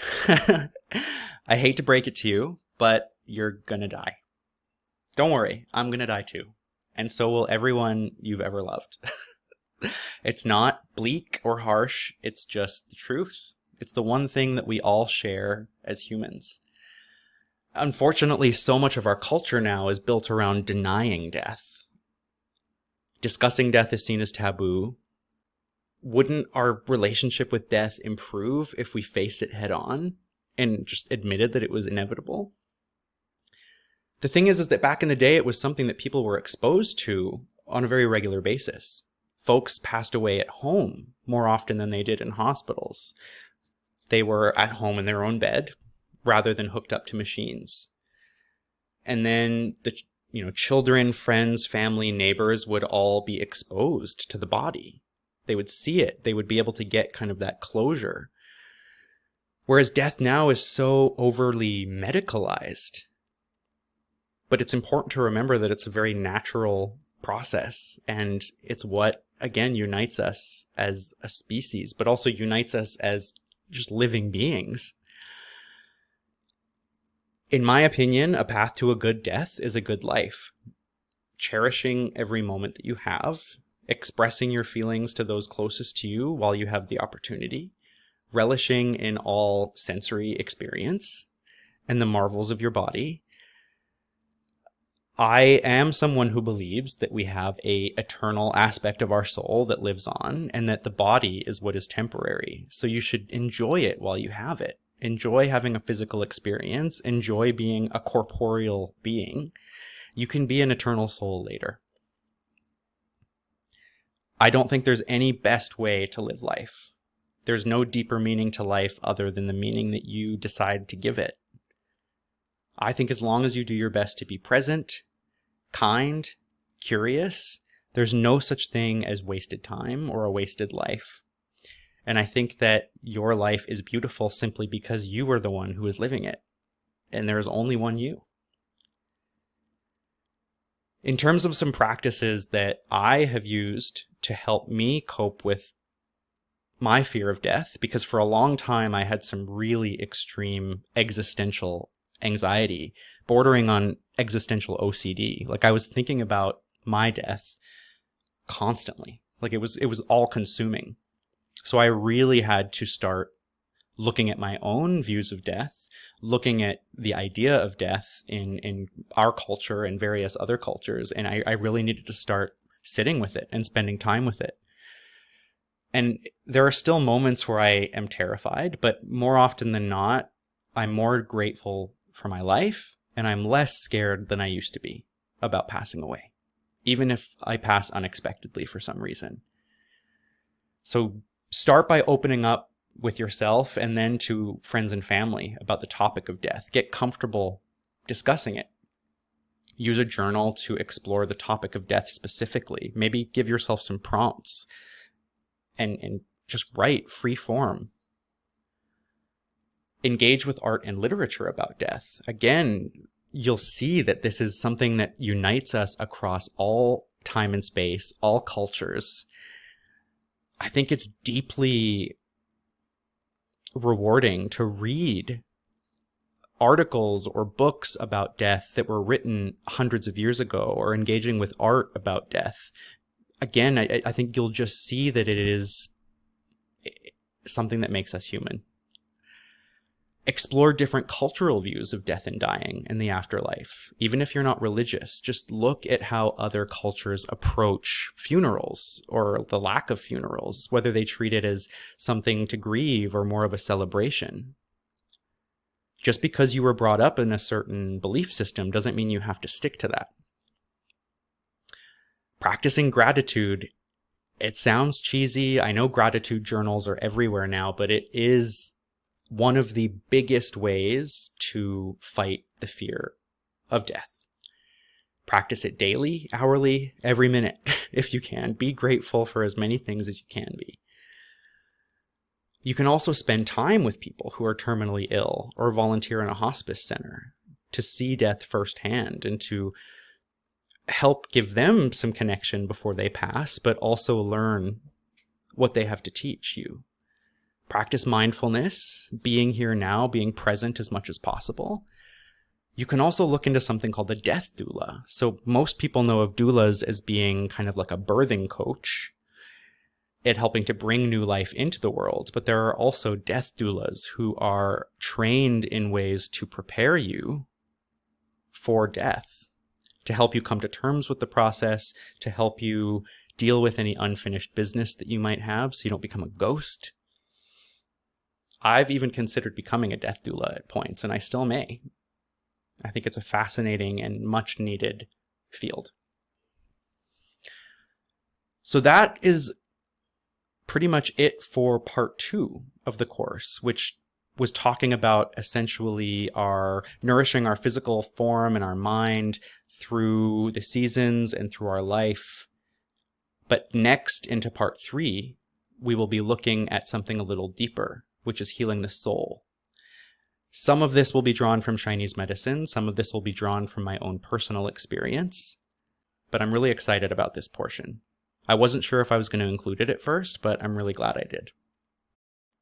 All right, folks, we are moving into the part of the course that I'm most excited for, part 3, all about healing the soul and connecting to your true purpose. Some of this might feel a little esoteric, even more than the things that I already discussed. I'm going to do my best to not insert any kind of religious dogma. This is all more theoretical, without being attached to any specific belief system. But this is something I'm really passionate about, and I really want to devote the next stage of my practice to these kinds of things. First, I want to talk to you about the 5 spirits. So we have talked about the Shen already, and how the Shen is the mind, that cognitive ability that is stored within the heart that helps to process emotion. But if we think about the Shen as being an umbrella, it can be further subdivided down into specific cognitive, emotional, and psychological processes, which are the 5 spirits. So each of these are an aspect of the Shen. They can be addressed with herbs, they can be addressed with acupuncture, with lifestyle, but this just helps to give you a more nuanced understanding of the Chinese medicine approach to mental health and to the spirit and the mind. So we have our Hun and our Po, the ethereal soul and the corporeal soul. These are kind of discussed as a pair, because on the one hand, we have the Hun, which is this eternal soul that does not die alongside the body. It escapes the body and returns back to the cosmos, the Tao, to the heavens upon death. It is responsible, while it's in our body, for vision through the eyes, intuition, inspiration, creativity. It's linked to the liver, and it affects sleep and dreams. It's said that if you are astral projecting, that you are sending the Hun out of the body. It is attached by like an astral cord, essentially. But that is the spirit that is kind of out there roaming in astral projection. It affects our ability to plan and execute things. So the corporeal soul, on the other hand, is associated with physical sensation. I view it as essentially being inseparable from our autonomic nervous system. It kind of controls all of those background bodily functions. It's connected to the lungs, to breathing. It affects physical strength, and it does disintegrate alongside the body. So the corporeal soul is only here as long as we are alive, and then it disintegrates with the body. The E, or the intellect, is housed in the spleen. It is very connected to thought, memory, capacity for learning, rote memorization, ability to concentrate and focus. Folks with ADHD struggle with this a lot. Students tend to have a lot of spleen issues because their intellect is being pushed to its limits. But this is very tied with kind of academic and learning as a whole. Our willpower, or our zhi, is stored in the kidneys. This is what governs our determination, our drive, our ambition. It influences our ability to overcome challenges, pursue goals. So if you feel kind of like apathetic, you don't really have any push or desire to do anything, sometimes it's that willpower that needs to be harnessed. And there's points and herbs that can help with that.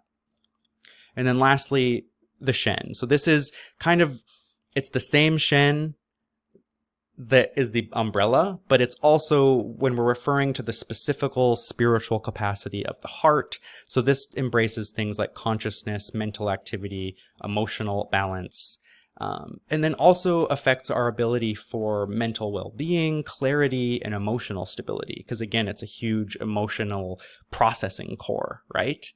But if you're looking to target your mental and spiritual health through the lens of Chinese medicine, these 5 spirits are very important.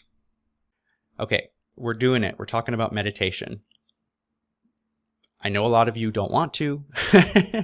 I know a lot of you have tried it and not liked it and think you're doing it wrong.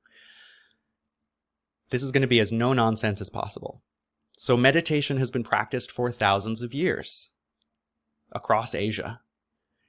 It's a super yin activity which helps to cultivate inner peace, mental clarity, emotional resiliency. It reduces stress, helps with concentration, helps with sleep. It's a powerhouse of a tool, but it's so misrepresented because people think of it as being a monk sitting on an uncomfortable floor with their legs crossed for like 3 hours, chanting mantras. Like, that's not what meditation needs to be. All it is creating some space, some separation between you, the inner observer, and your thoughts. Because you are not your thoughts. You observe your thoughts. When you first start out meditating, you're going to lose focus. You're going to go off on random trains of thought. You're going to be thinking about what you had for dinner, or what you want for dinner, sorry. Your only job is to catch yourself as quickly as you can and say, oh, look, I'm having a thought and I'm attaching to that thought. I'm going to stop that and bring my attention back to my breathing. That's all that meditation is. So you're going to start by finding a quiet place, sitting in a comfortable position. You can put your feet flat on the ground. You can sit on a cushion with your legs crossed. You can lie down on your back. I find the most comfortable thing for me is to sit with my butt on a yoga block and have my legs crossed. It supports my hips, keeps my back straight. But over time, you will need to develop those postural muscles. So it might be quite uncomfortable to meditate at first. So maybe sit against a wall. Stretching and yoga really do help to prep the body for meditation.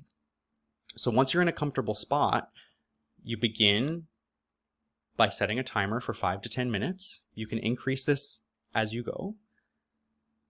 You want to set a timer so that you're not tempted to continually look back at the clock.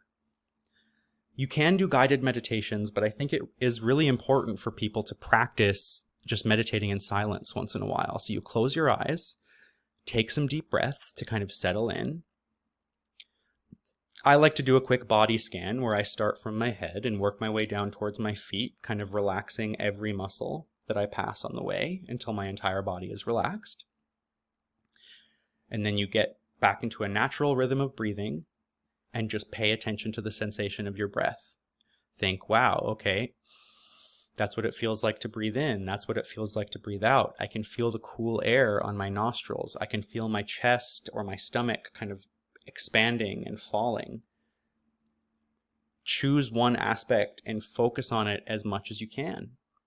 And then watch as your monkey mind desperately tries to grasp on to something else because it's going to panic because it's so used to being stimulated. So you're going to immediately start seeing all of these thoughts bubble up. But again, your job is to separate yourself and say, wow, look at all these thoughts. Look at how much my brain is capable of creating without any input from me. And over time, you will learn to stop attaching to every thought that comes up. Usually we'll think, oh my God, remember this embarrassing thing you did? And then you'll think about it for an hour. Or you'll be, oh, I can't believe that person did this at work today. And then you'll stew in that. What if you could just see, oh, look, I'm having a thought about this. Do I want to think about that? I have the option to, but I can also watch it pass like a cloud and go back to my breathing. You just have to be patient at the beginning and trust that over time, that span of calm, tranquil stillness will increase, and the random thoughts will decrease. Don't shame yourself for thinking. Just gently bring your focus back. Having a thought doesn't mean you're doing it wrong. It's basically impossible to completely silence your mind, so just remove that notion right now. If you find it helpful, you can use a simple word or phrase or image, say it out loud, or repeat it in the mind. This is called a mantra. That can help you to focus on what you're doing. Guided meditation, again, is fine as well, if that's what you need. And then consistency is key. If you do it once every couple weeks, you're not going to see the benefits long term. This is something you need to do daily as best as possible. And that is where you will start to see the improvement in your mental health and your ability to separate yourself from thoughts. Remember that just like the more yang activities of running and lifting, this is going to take time to develop. You're just exercising different muscles. Try to keep yourself from getting too discouraged and treat yourself with the same kindness that you would offer a friend who's learning something new, or a young child. Treat yourself like a baby. Be nice. So we're moving into one of my favorite concepts in all of Chinese medicine, Chinese philosophy, and that is the concept of your Ming, or your destiny. And I know that this is getting more and more esoteric with each page, but stick with me.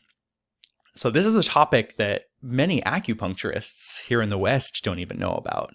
It's not really something that we are introduced to in school. And our patients definitely don't know much about it. But I really think that this is like the thing that is missing in terms of most people's wellness. And there's this idea, or classically there was this idea that the main job, the main role of an acupuncturist or any type of healer is to help a person realign themselves with their Ming or their destiny. And that true health and true healing cannot occur unless you are living in alignment with that destiny. And I don't want you to get the idea that a destiny is some kind of hyper-fixed path or career. It's not as if you fail to become a lawyer that your Ming is shot and you should just give up now.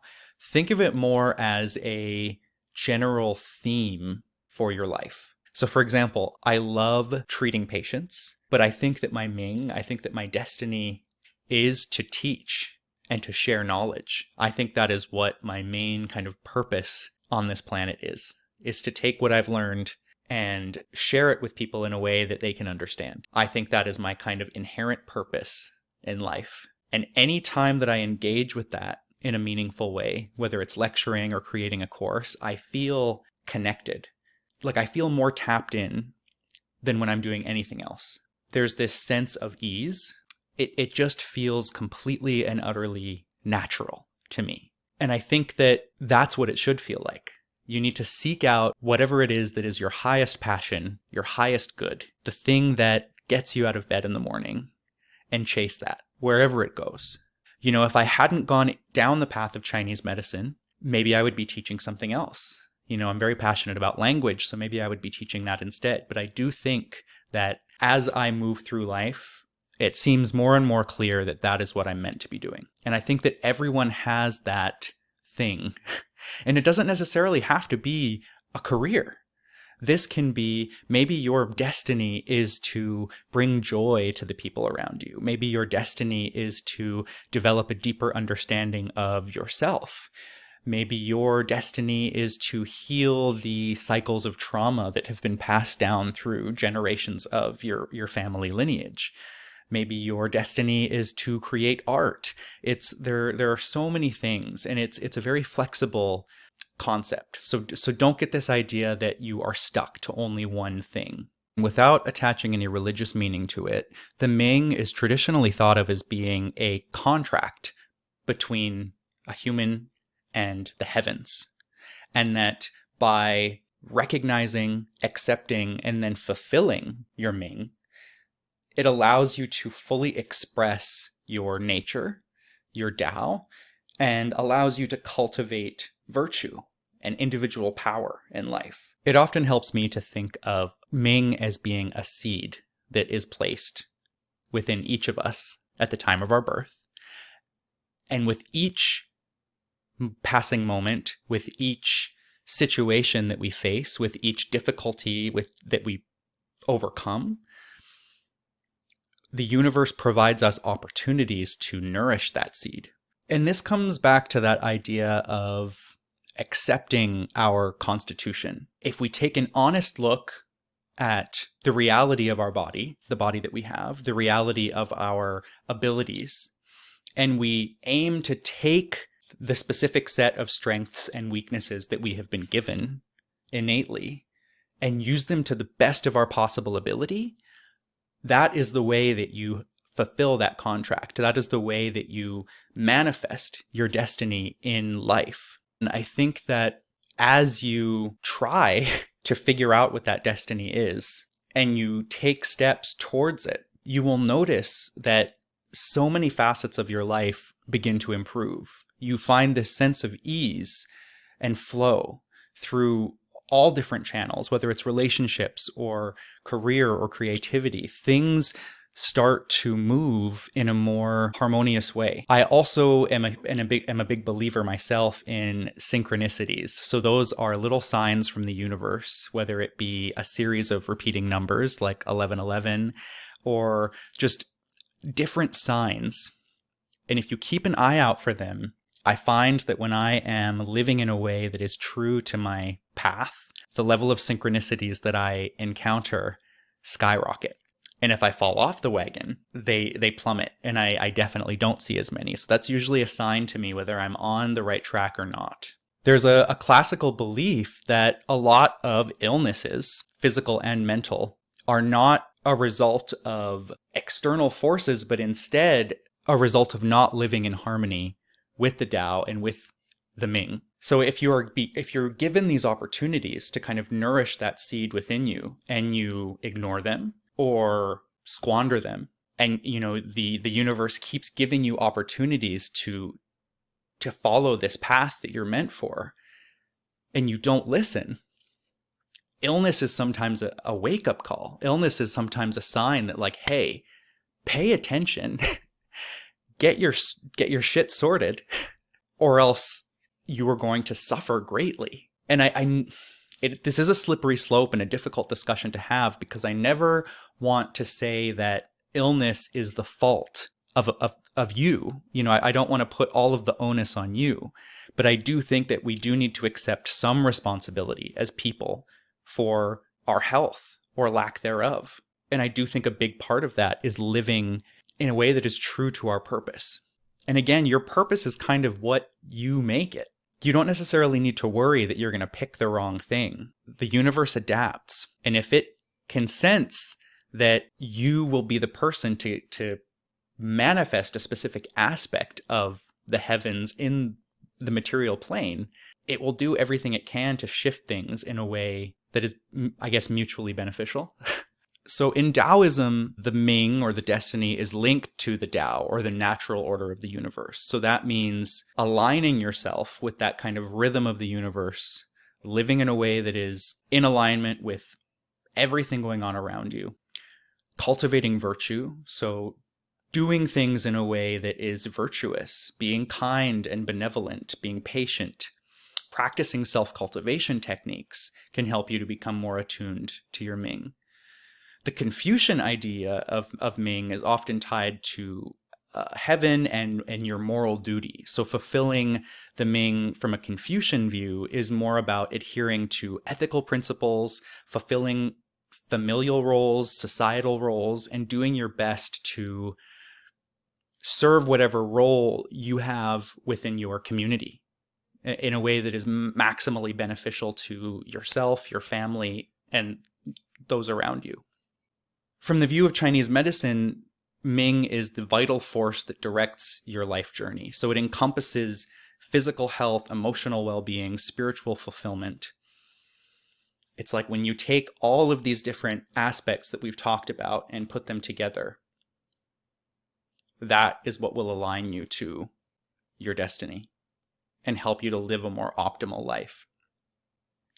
I know that this is a bit of a difficult concept to grasp, and I even struggle to explain it sometimes. But if you're interested in learning more, this book called Nourishing Destiny by Lonnie Jarrett is a great introduction.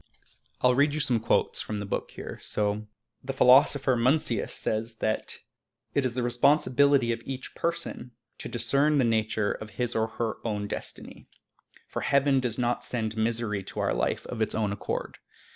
So it's saying that pain in life is only brought on by turning our back on heaven's will and our own nature. Therefore, one who knows destiny will not stand beneath a poorly built wall. It is no man's true destiny to die in fetters. Pretty powerful. Another quote here: resign yourself to what cannot be avoided and nourish what is within you. This is best. What more do you have to do to fulfill your mission? Nothing is as good as following orders, fulfilling destiny. That's how difficult it is. Zhuangzi says, to know what you can't do anything about, and to be content with it as you would with destiny.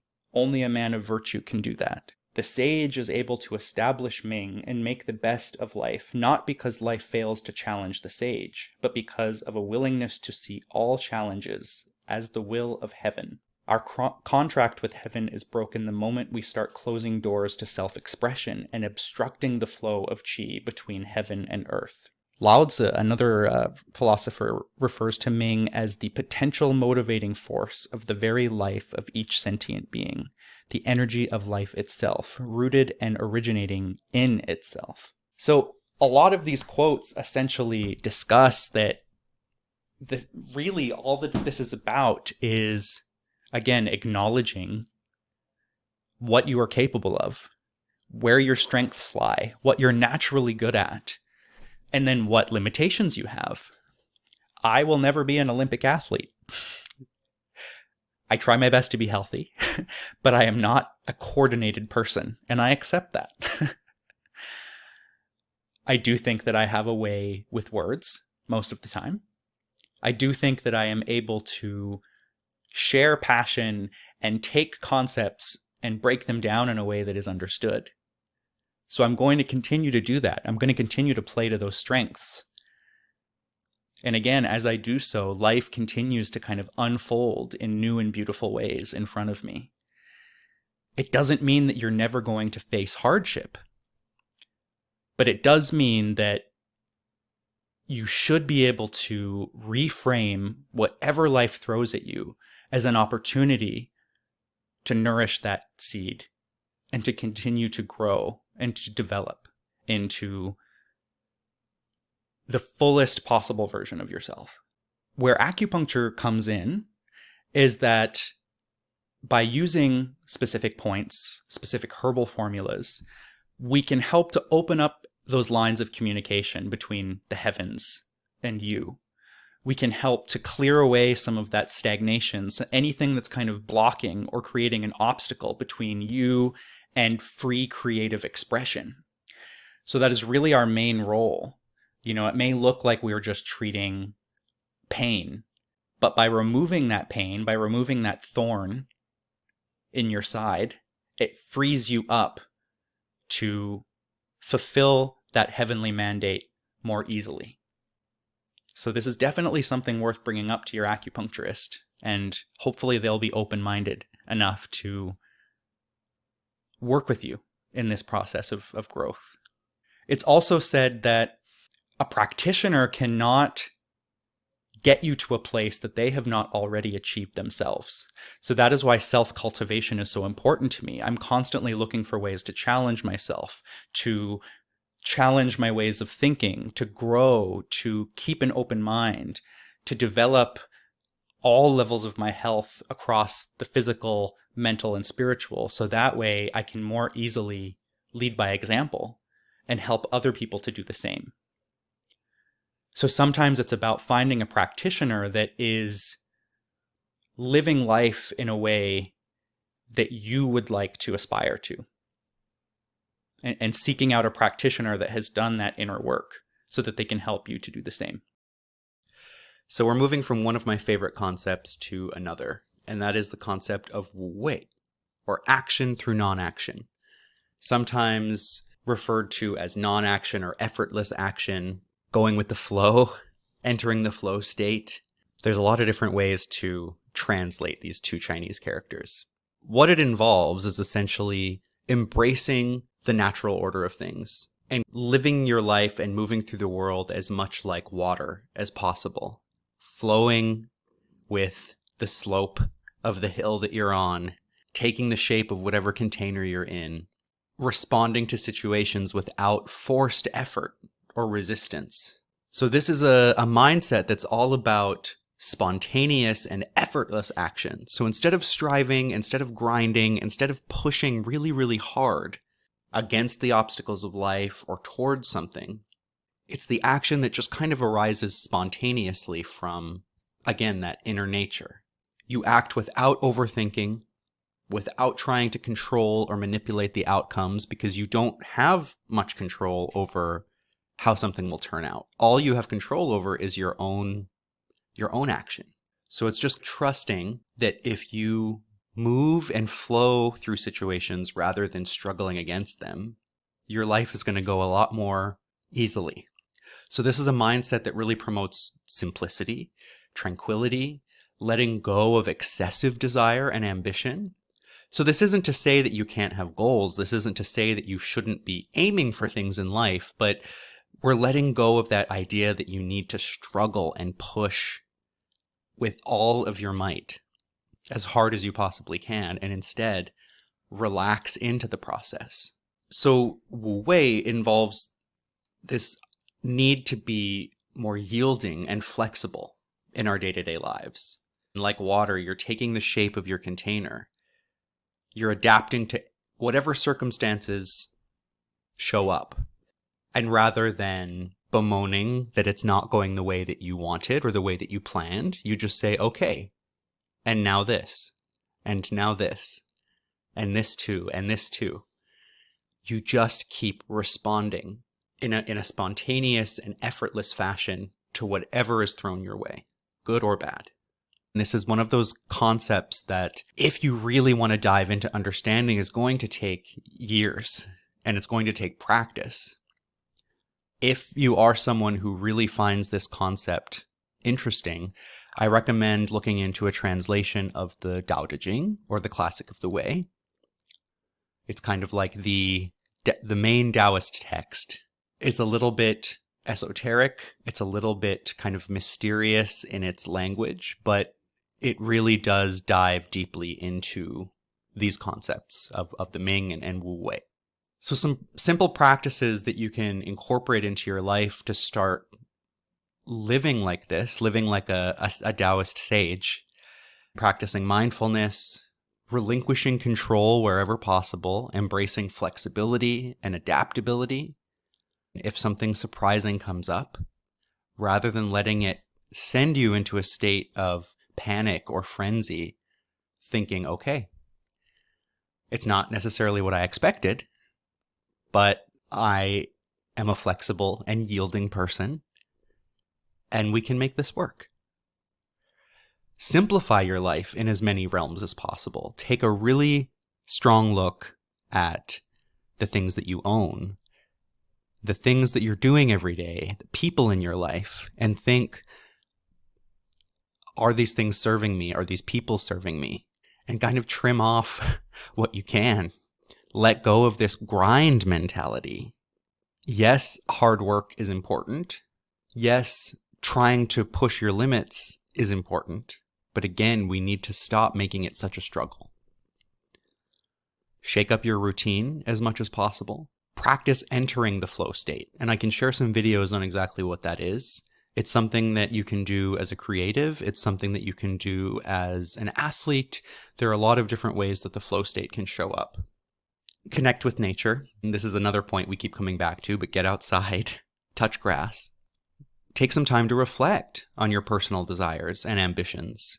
Think about your reasons and rationale for going after those things.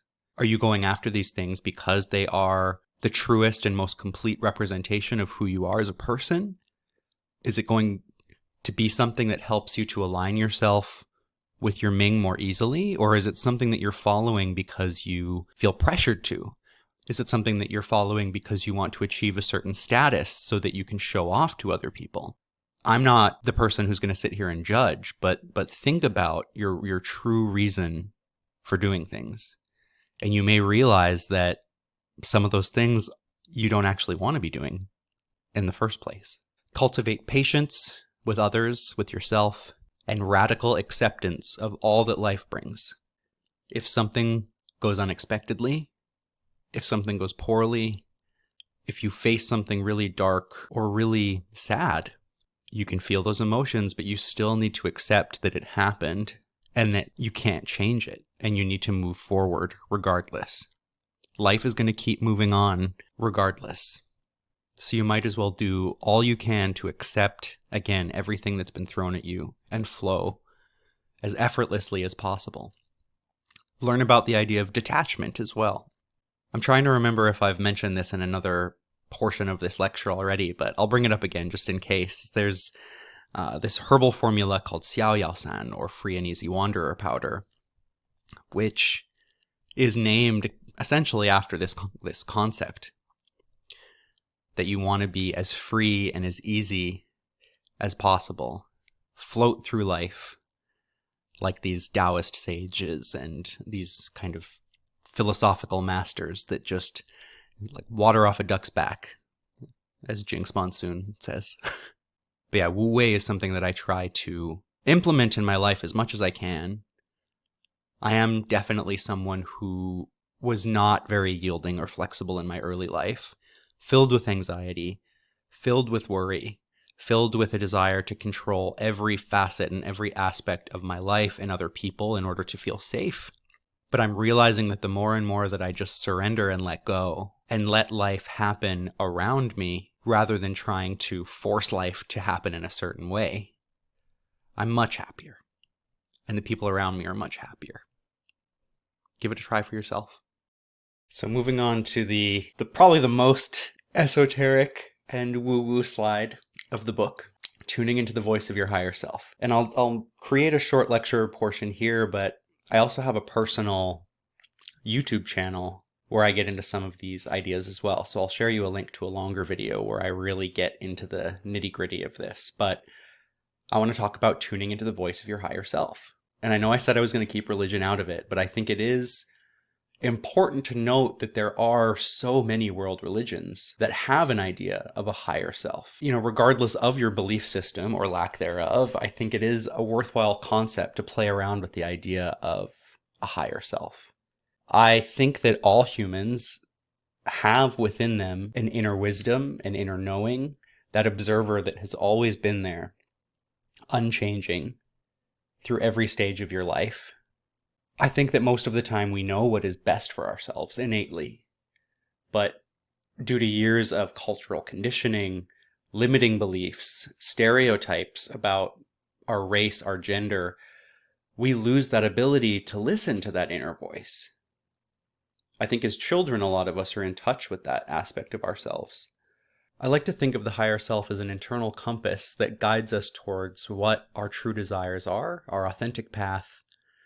It's that gut feeling you get when something doesn't feel right, that sudden clarity that strikes when you least expect it. I think that tuning into this inner guidance, this inner intuition, can help us make decisions and to help us align more closely with our true selves. So again, I'll share a longer video about all the steps that I think are necessary to start beginning that process of tapping in to that inner wisdom. But simply keep circling back to these very simple activities. Simple. But again, you need to be doing them to see the benefits. Some meditation, journaling, especially free-form stream of consciousness. If any of you have ever come across the book The Artist's Way, which is all about overcoming creative blocks and tapping into your creative self, the author of that book strongly believes in waking up every morning and writing 2 to 3 pages by hand about anything, whatever comes up. Just turning off that rational planning mind and just writing. What are you thinking about? What are you worried about? What do you want to do that day? And you'll be shocked at the kinds of things that come out. Sometimes it feels like there's another force there moving my hand. And I read the thing back and I'm like, wow, I didn't even know I felt that way until I wrote it down. This will really help you get in touch with yourself. Nature, again, keeps coming up. Go outside, even in the winter. Or unplug from technology for a bit. Carve out at least 30 minutes a day where you're not on your phone, not on your computer, not watching TV, not even listening to music. Practice self-inquiry, creative expression. Listen to your body and to your intuition. So much of these things that I try and teach about is simply paying attention. Just pay attention to the signs your body is giving you. Pay attention to how you're feeling about something. Just pay attention. So what does this actually look like? What does leading a life based on Yang Sheng, based on Wu Wei, based on following your Ming, what does it look like? Am I practicing what I preach? I'll be honest. I love the idea of a routine that I follow every day, that I could just paste here and share and say, do this and you'll be fine. But I have the fun challenge of dealing with combined ADHD and autism. So I'm constantly battling between my need for novelty and newness and shaking things up and my need for familiarity and structure.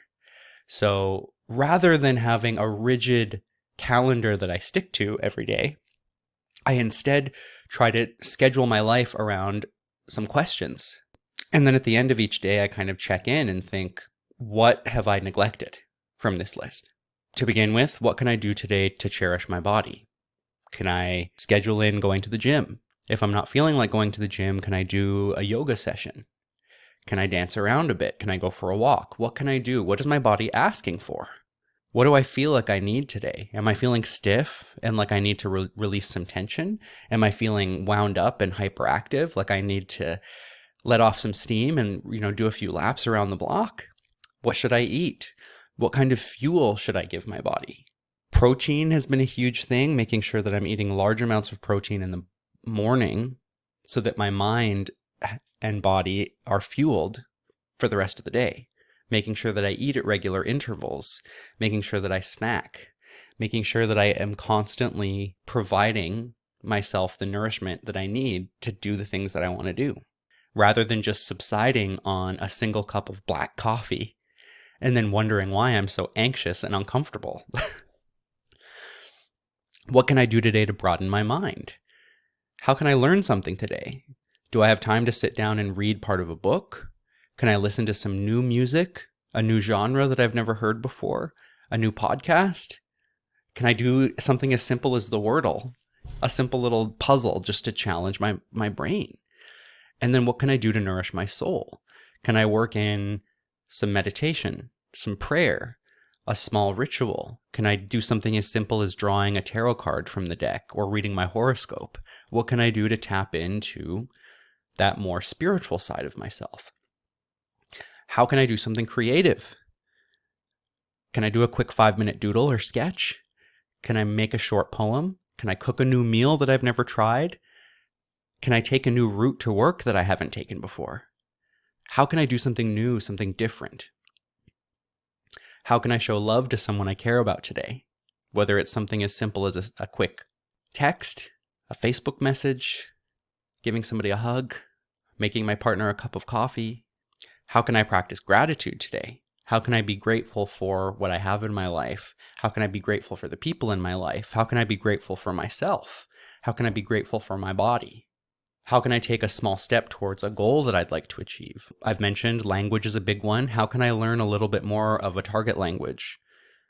I'm also very passionate about working music into my life. Can I learn a few new chords on a guitar or the keyboard? How can I move myself a little bit closer to the person that I want to be with just one small step towards it? What can I do to set myself up for a successful day tomorrow? Can I make sure that I have a meal prepared so that I'm not tempted to order out? Can I make sure that I have my clothes picked for the next day so that I don't have to utilize the mental energy of trying to figure out what I'm going to wear to work? Can I make sure that I have my gym clothes and my gym bag set out the night before. So all I have to do in the morning is wake up and go. How can I make things as easy as possible for my future self? Is there anything I can do today that I've been avoiding or putting off or procrastinating? And these are often things that I will procrastinate for months or years. And a lot of times it'll take me 5 to 10 minutes to finish it. It was all of that working myself up that took the time. I really could have just done the thing. So what can you do that you've been putting off? Or how can you face something that you have been dreading or that you're afraid of? If you face your fears every day, you'll become a very brave person. How can I best rest or recharge myself today?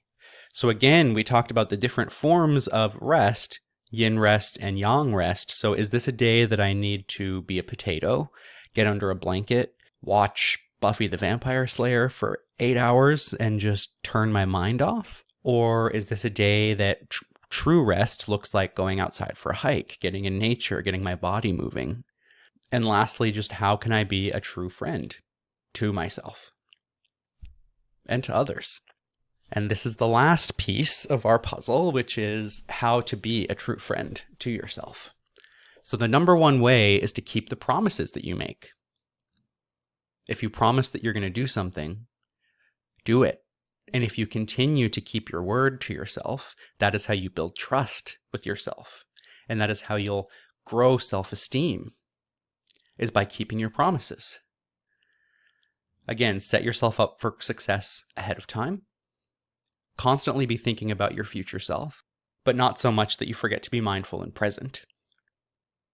Honor your basic bodily needs as soon as possible. Eat when you're hungry, go to the bathroom instead of holding it, stretch when you're tense. And again, all of these things will help to cultivate a sense of trust.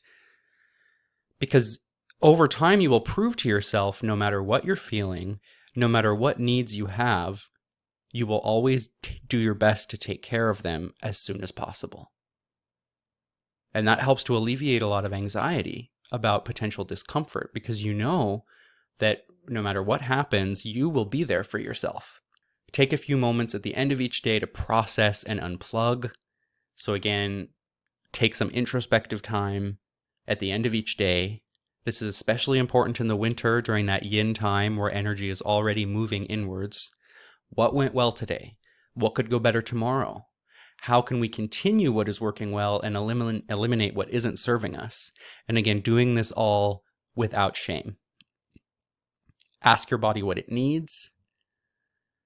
Do things to care for every version of you that has existed. Your inner child, your inner teen, your inner adult.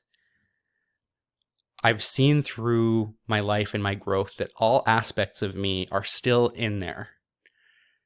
That bright-eyed kid who just wanted to perform for everybody. That rebellious, moody, angsty teenager. The wise adult. They're all still in there, and they all have their own autonomy. My inner kid just wants to play. My inner teen wants to listen to aggressive music and party, I guess. And the adult in me wants to focus solely on my career at the expense of play. I think the key is to not ignore any aspect of yourself. Keep that little kid happy. Keep that teenager happy. Keep your current self happy. Because they're all still in there. Lonnie Jarrett says it best. Live your life in a way that leaves no aspect of the self behind. And lastly, as we've discussed, get to the root of your toxic shame, your limiting beliefs, and your self-destructive behaviors. Rather than denying them, rather than feeling ashamed of them, rather than being afraid of them, get curious and think, I'm noticing that I have these patterns in relationships. I'm noticing that when things go wrong, I have a tendency to reach for cigarettes or marijuana or alcohol. I'm noticing that when someone begins to show me affection, I close down and turn off. Think about why and look at ways that you can shift towards the person that you want to be. I'd say this is what it all comes down to, though. The summation of every aspect of health that we have discussed all comes down to being a friend to yourself. And that's really the message that I wanted to give you all. I know it's not easy, but I can tell you that it is life-changing. So I wanted to finish off with some of my favorite recommendations. So if you find yourself really enjoying what you learned, but wanting to dive more deeply into some of these topics that we've discussed, these are some of the most helpful books that I've come across. And I've tried to share things that are pretty beginner friendly, so that you don't feel too overwhelmed diving in, but there are definitely more advanced texts that I can recommend if you are interested. So send me an email or leave me a comment if you'd like those. So The Web That Has No Weaver is the first book on Chinese medicine that I read. It is an amazing text that showcases all of Chinese medical theory, from the vital substances to the organs to the channel system. It is written in such a poetic yet easy to understand way. I return to this book at least once a year, and I've probably reread it about 8 to 10 times now, and every time I pick out something new. It is honestly one of the most amazing texts in the field, and the one that I recommend to patients who are interested in learning more.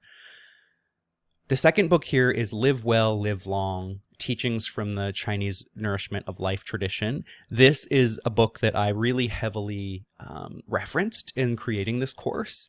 I can't recommend this one enough. It's quite cheap. I want to say it's like 30 to 40 bucks, hardcover, but it outlines every single aspect of Chinese medicine yang sheng. So regulating the emotions, the diet, movement, sleep, everything. It is a really, really solid text that I think everyone should have on their shelf.